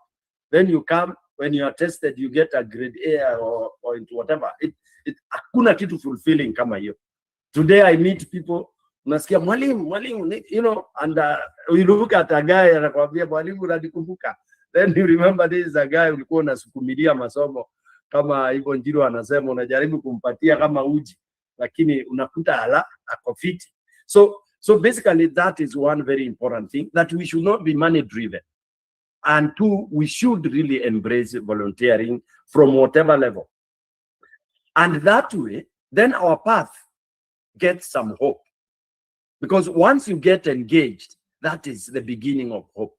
You are headed somewhere. Now, opportunities are both local, so let's limit ourselves. Then you have the county level, county level, and then also now you go national in terms of the country. I know we are talking of a space of our country where it is very challenging right now because of the governance and all that, but this will not be there for permanent. Things are gonna change, that is for sure. Things will change, and one of the things that will change is that now we have professionals tamarking for 4 years. It never happened. During my time, it is you are a teacher. A teacher would never tamark. It was a taboo. A nurse would never tamark. A doctor, actually ilikuwa ni kuchoose. Unaitwa hospitali hii, unaanza kuchoose. You don't want this because you feel unataka kuchoose, unataka ile iko nini. That is gonna come back. The day we will have a change of governance, because that is the cause of all what you guys are getting. The challenges you are having, it's as a result of the mismanagement of our own resources and country. Otherwise, because I'm one of the witnesses, ulikuwa unaandikwa job ukiwa final year ndio unakuja mnafanyiwa interview. From there you go to work. No tamaki. Teachers, what banks used to go for people at uko shule, Ukimaliza, by the time uko from 4, those of us who are in A level, by Form 4 actually, banks wanted Form 4, and they made most people not go to university because ukiwa wewe ni A student, ulikuwa unachukuliwa Central Bank straight, then utaongezea masomo yako mbeleni. So that will come back. We should not lose hope. Again, let's make use of internet. It is important. Like now, the AI sites that Keep has given us, I hope tumezipata pale. Kama mtazipata, tunaweza zipost tena. All right. Then these NGOs and what we call it, the UN and all that, don't be scared. Go there. Like there is one called Relief Jobs. Just when you have free time, enda tu kiangalia what they're asking. Utakuta one volunteer, one based on your area, and apply. Why not? When they say join their pool of talent pool, just register. Of course, registering takes time, but it's okay. Let it be there. All right. And then from there, at least you have a wider whatever. I know we have a challenge in terms of Keep, kindly text WhatsApp, please. Okay. We will text you the sites. Keep, if you have the number, you can text Mugambi so that he can supply the website. So basically, what I'm saying is we should not feel limited. Now, I know we have challenges in the rural areas, and these are some of the things we are addressing from the other side when it comes to political or leadership, whatever. There are some targets we want to deal with. This we discuss on the other side. For example, that you will be doing a lot of good, for example, when we are able to ensure that you guys are able to access internet. Internet should be accessible wherever you are. That is part of service that we are supposed to extend up to mashinani level, because we are talking new generation, digital generation. So any leader who is not prioritizing that, any leader who is not prioritizing what we would call the internet or the centers, the hubs, where you guys can go access, even if it's an internet site, hub for where you pay some little money, it's better than when you don't have any. So those are some of the things that are coming very soon, and we should be internet friendly. Ndio nikimalizia, although naona Sama amefika hapa na maybe angetaka kuongea kidogo. When we talk of this, what do we call it? There are farms like Red Cross in Kenya, you know, the ones that deal with disasters. For those who are doing social sciences, those are some of the areas. And by the way, you don't have to be, you can be an engineer and you volunteer. As we said, you only need somewhere where you get engaged.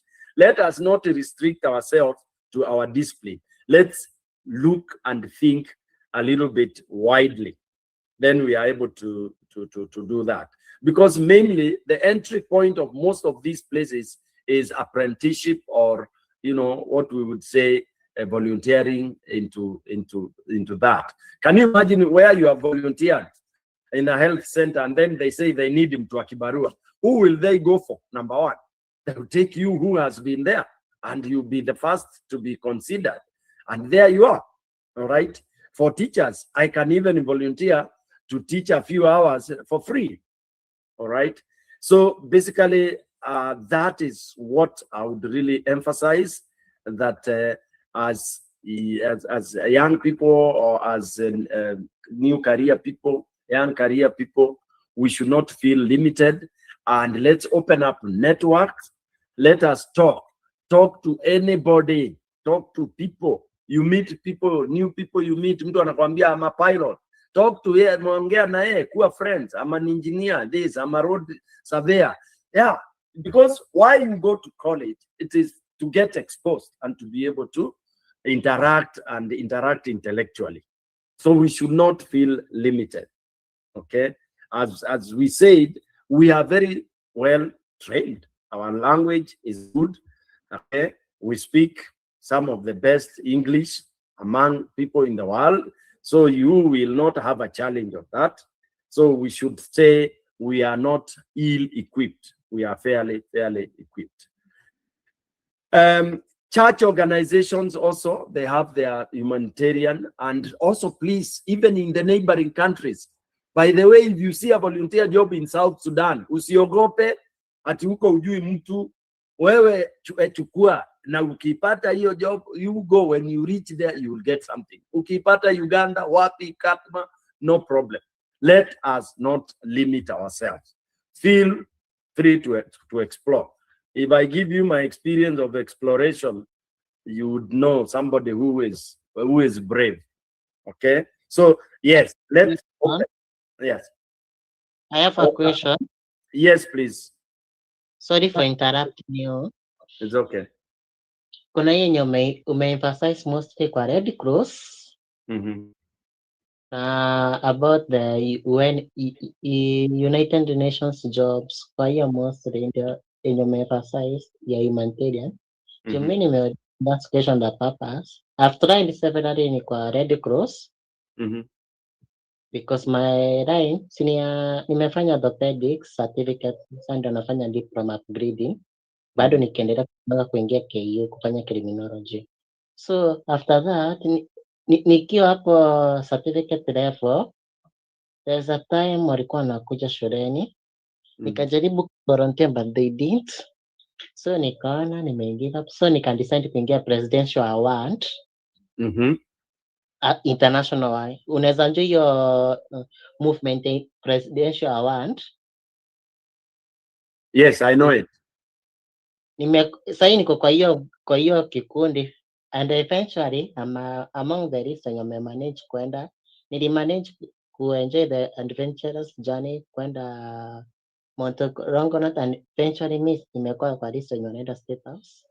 So apart from that, bado na volunteer various hospital kuoffer services, various hospitals.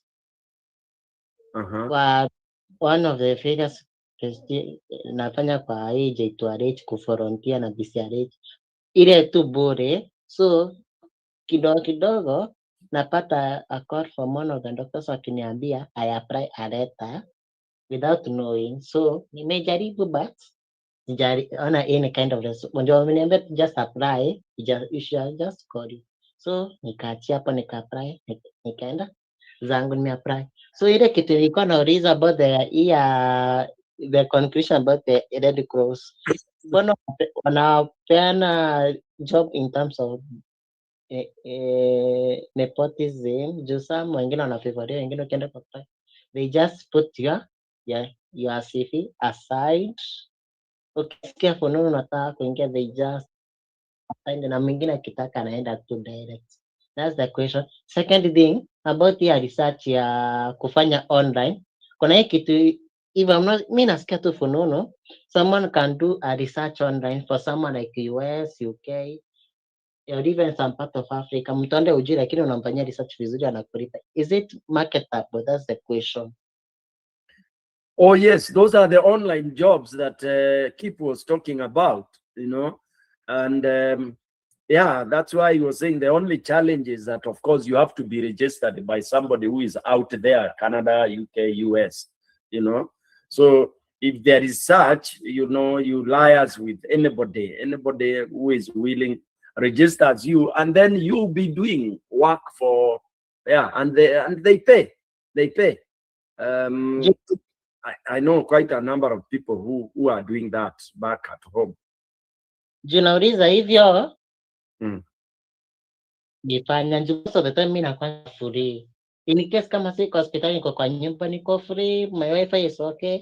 So nilikuwa nauliza kama naweza join, nilikuwa naifanya as a part time online ya keep busy, kuwa oriented mentally, and even to think outside about they are doing. Me, I am a person that love doing research personally.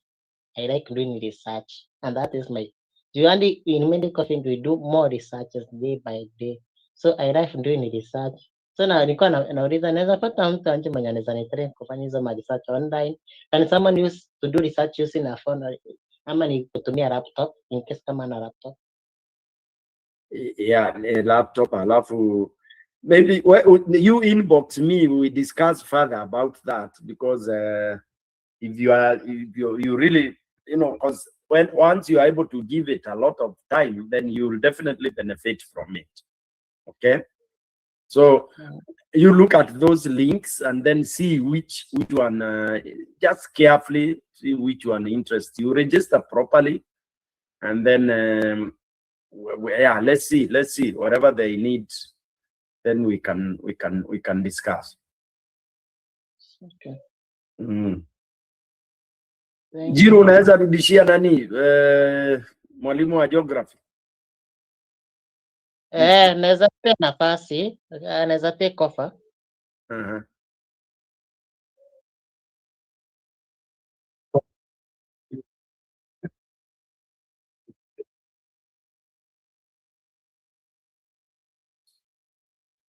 BA geography Kiswahili.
Yes, Felix.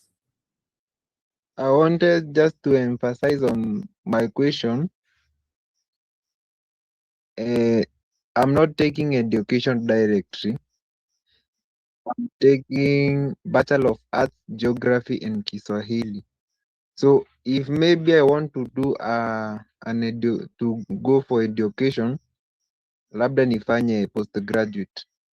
But sir, I was asking this, kwa Bachelor of Arts in Geography and let's say Kiswahili field, kuna more opportunities ama course yenye field yenye naweza fuata. Sasa ndo nilikuwa nauliza aje, which is the best way or like this arts to food? Okay.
Okay. Yeah, I have. And kuna mmoja alifanya postgraduate and then went for education. And then the other one ventured in geography, of which I'm much interested in geography. I think he's now doing all about GIS.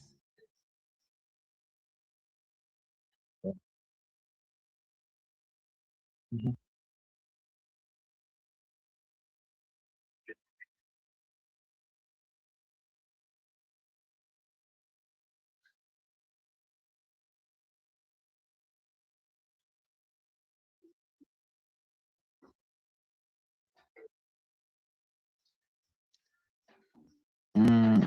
I'm not really for education, but the other fields can fit me. All about geography.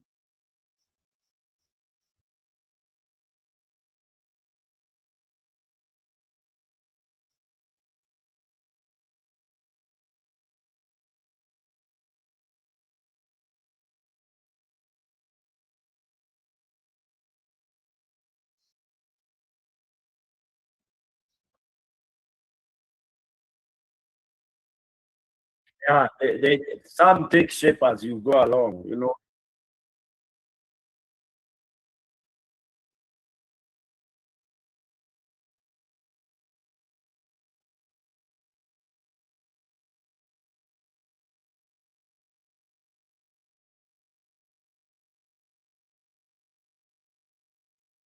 Yeah, and it's what makes you, you know. Like now, Nani, this DIS is good. Can you imagine if you go to work in a place like in East Africa community, you know, and you are doing you are working with the GIS department, surveying huko na nini, and you have a language called Kiswahili. For example, in Rwanda, you are in Tanzania, you are in which other one? DRC, Congo. your Kiswahili will start to emerge, and you might find yourself, as much as you are saying you don't want to teach, it might be your part-time teaching job. Even in the US, for example, you happen to come to the US and then you realize part-time, kuna watu wanataka kufundishwa Kiswahili. Yeah, I remember even in, I think, is it South Korea that is they're embracing Swahili, China or South Korea, and Africa generally. So as much as it might not be so outright like Nini teaching, usidharau at that level, with your level utakuwa umeipata. Imagine you can even be job ya kuinterpret part time at easy akina UN, akina whatever, these kind of places. So what you need to do is, okay, you major in that line of geography, and then because now you have to, of course, you have to complete your course. Yeah.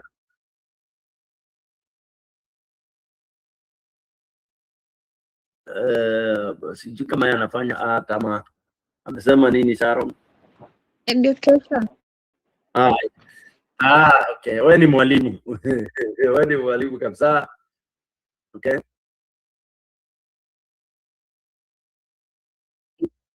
Exactly. Kwanza mwalimu is the me I think if anybody would take teaching job first, utakuwa kwa sawa sana. Whatever. Now I'm selling my yeah. No.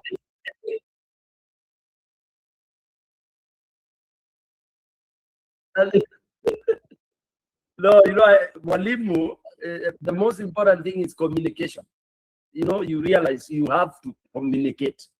Ukiwa unasomesha watu na una watu wamenyamaza bwana, it feels very bad. So me, when I go, I have an audience, I try to communicate.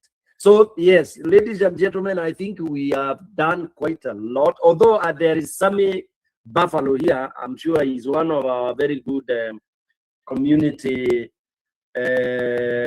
legends, community pillars, and I would have liked him to changia kidogo because he's also one of those career developers on a pathway, and maybe should be able to say one word or two. Sammy, are you there?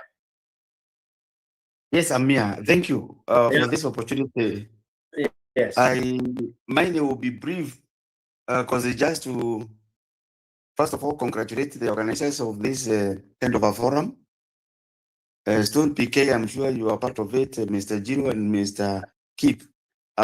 You've really done it very well. I am very sure everybody here has enjoyed, because I've also enjoyed. And I just want to also congratulate every member or the participant, the audience, who have been very participatory. I think that is very encouraging, and going forward, I think we'll be having like numbers like 100 or more, because the response, I find it okay, and I'm sure everybody is encouraged and excited about it. And maybe to the audience, let's be able to speak to our brothers and sisters, cousins and friends. Let's join in numbers so that at least we can be more of us to learn, because every opportunity like this one is a learning moment, very, very important. And we cannot all go to America, but we can all be able to share from our brothers and sisters, the experiences who have gone before us or who are ahead of us in terms of exposure and knowledge and in every area of life. So it's important to, let's talk about it. Let's talk about the forum. Let's talk about the education, the learnings that we are getting. And let's every one of us be part of it. And it's our program, it's our forum, it's our business, it's our life. It's all of us to be our brothers or sisters keeper in all this that we do. Thank you. I think that's what I need to do. What I needed to say. Thank you. Thank you, Sammy.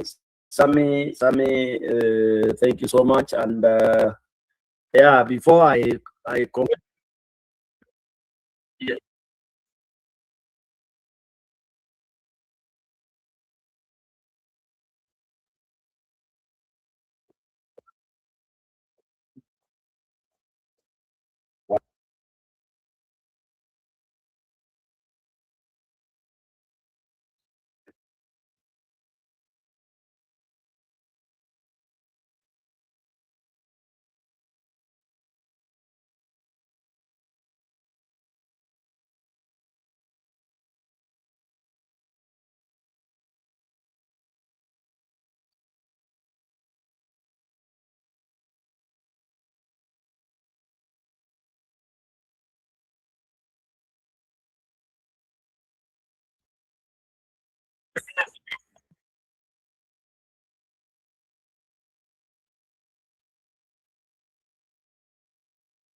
yeah.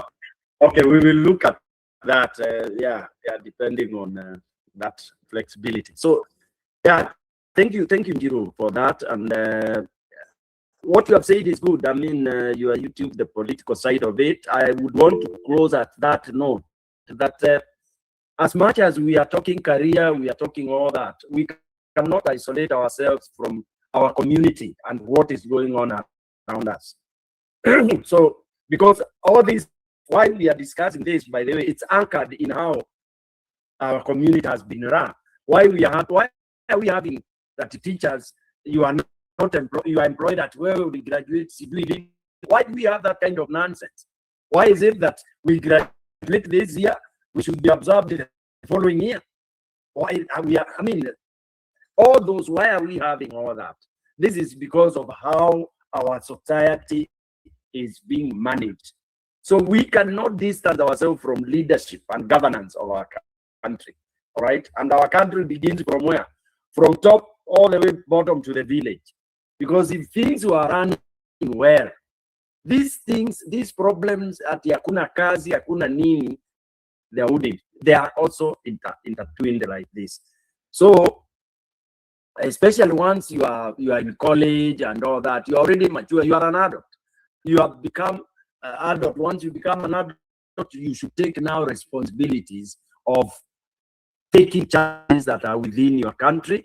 And some of those challenges is being able to participate by understanding what is it that is not going right, what is it that is causing our current situation to be the way it is. So participating in politics, it's as good as participating in your masomo. All right. Once you are adult, you are able to, because it will come. Like now, when we are saying networking, some of these things you should be able to walk into one of your leaders' offices. For example, walk into your constituency office, and they should be able to offer you internship there for like 3 or 2-3 months without even maswali mingi. Okay, so it is important that we do that. Okay, yes, there is that channel, Yanjiru, where we go to discuss serious developmental issues, because politics about development. Let me also thank, unless there is a question, I would be able to. Yeah.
Yeah, very well.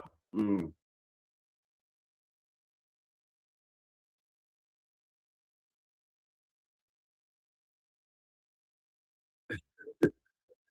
Thank you, Gio. Njoki Mugambi, thank you very much. You want to say something? Njoki Mugambi is one of the coordinators of this very, very important program, and is the architect, actually. Is the brainchild holder of this one, and is my very, very, very able mwalimu. Is also a mwalimu there, but very committed to community and empowerment ya watu wetu. Karibu Mugambi, you want to say something? Okay, thank you. So because of the time I can see ni almost saa sita inaelekea, na hapa nilikuwa naona hapa kwa forum tulikuwa wengi, lakini watu waliweza kutoka nje ya masaa, wengine wamelala saa hii. So nilikuwa naona tunaweza simamisha hapo, we plan another day. So mine is to appreciate to you, our mentor from abroad, for taking their time to guide us, to encourage us, and to inspire us. Your words of wisdom, experience, and advice have motivated many young people to dream bigger and work hard toward their future goals. So I would like to thank you, all the youth who join us the section. Thank you for participation and positive encouragement. So that this mentorship open new doors of the scholarship and success in our lives. So let's continue the same spirit, supporting one another and preparing ourselves for great opportunity ahead. So have a good night, guys. We shall plan another mentorship day, either by next month or by after 2 weeks ago, after 2 weeks. So thank you very much. Have a good night. We appreciate you guys from abroad being blessed kwa kujitolea, kwa kutuongeleshea. So hiyo kutuongeleshea ita make our dreams to become bigger and bigger. So thank you very much. Na kuna jamaa nimeona hapa anaitwa KMB, nilikuwa namwambia ajaribu kuninbox tuongee na yeye, akuwe one of us, akuwe one of the speaker from the abroad. Na sijui ametoka kama ameenda wapi. So if kuna mtu atamuona, mwambia ni inbox tuongee na yeye, next time akuwe one of the speaker. So thank you very much. Good night. Thank you Mugambi. Nikip huyu atakuwa anakuja. Is one of us, Kip, Njiro na myself, and then next time I will invite one of the teachers here. I'll talk to her and anaweza shed light also as far as kuna programs za walimu pande hii. She has a lot of information about that.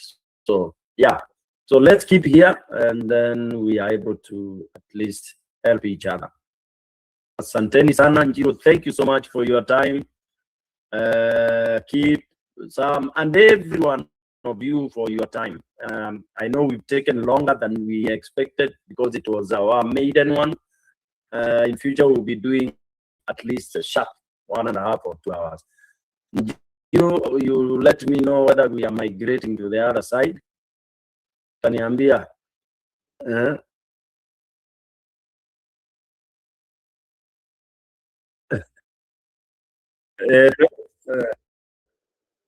know. I know. The other side is burning also. So it's fire. It's fire. Naona watu wana inbox wana, they want to come and vent. Hasira imekuwa mingi sana. Anyway, guys, thank you so much. Those of you who might want to hear the fire burning pande wa siasa, umetoa hapo kwa YouTube ya Njiru. I think I appreciate you. I love you guys, and I wish you all the best in whichever field you are in.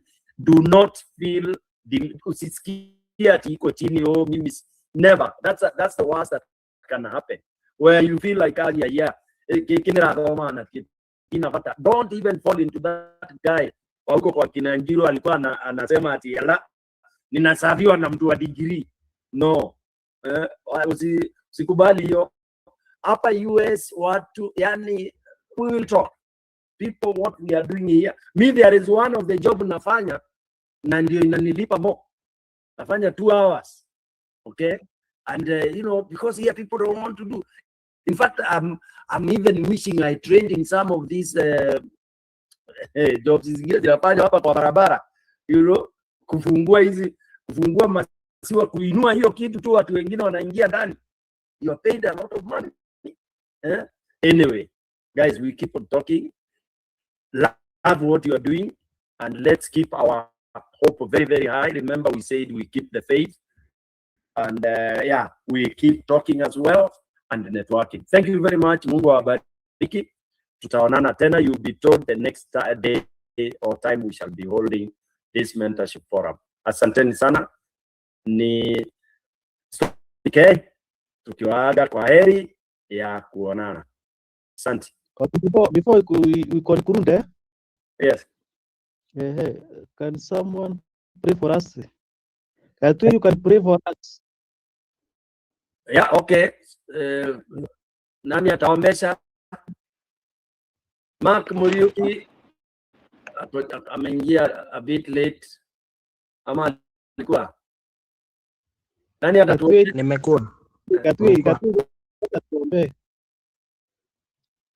Mark Muriuki should have, Mark Muriuki would have encouraged us because he is also doing some very important job where he is in Ukraine, what do you call this place, man? In Turkey. Yeah, he's the heavy machine operator. So those are some of the courses we were mentioning about. Yeah, he's the only Mumbere there, and he's promoting Kimbere. Sasa watu ndio tunataka sasa hivi sasa mmeweza kutumenta sasa kama sisi tuko huku. Yes. Mko huko abroad sasa. Kabisa. Sasa mtamweka kama guest akue. Organize. Yeah, next forum nitaongelesha. Okay, sawa. Nani anaombesha? Pray for us. Yeah, short one.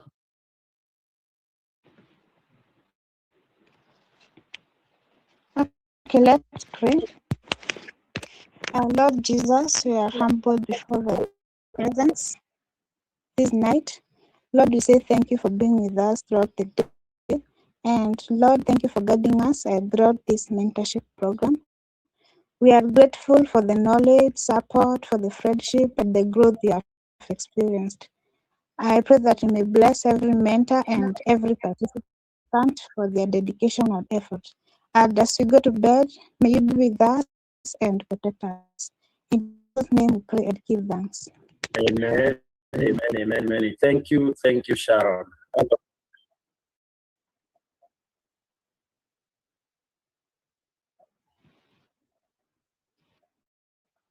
Okay, all right. Thank you. Have a good night, guys. Kuni saa sita.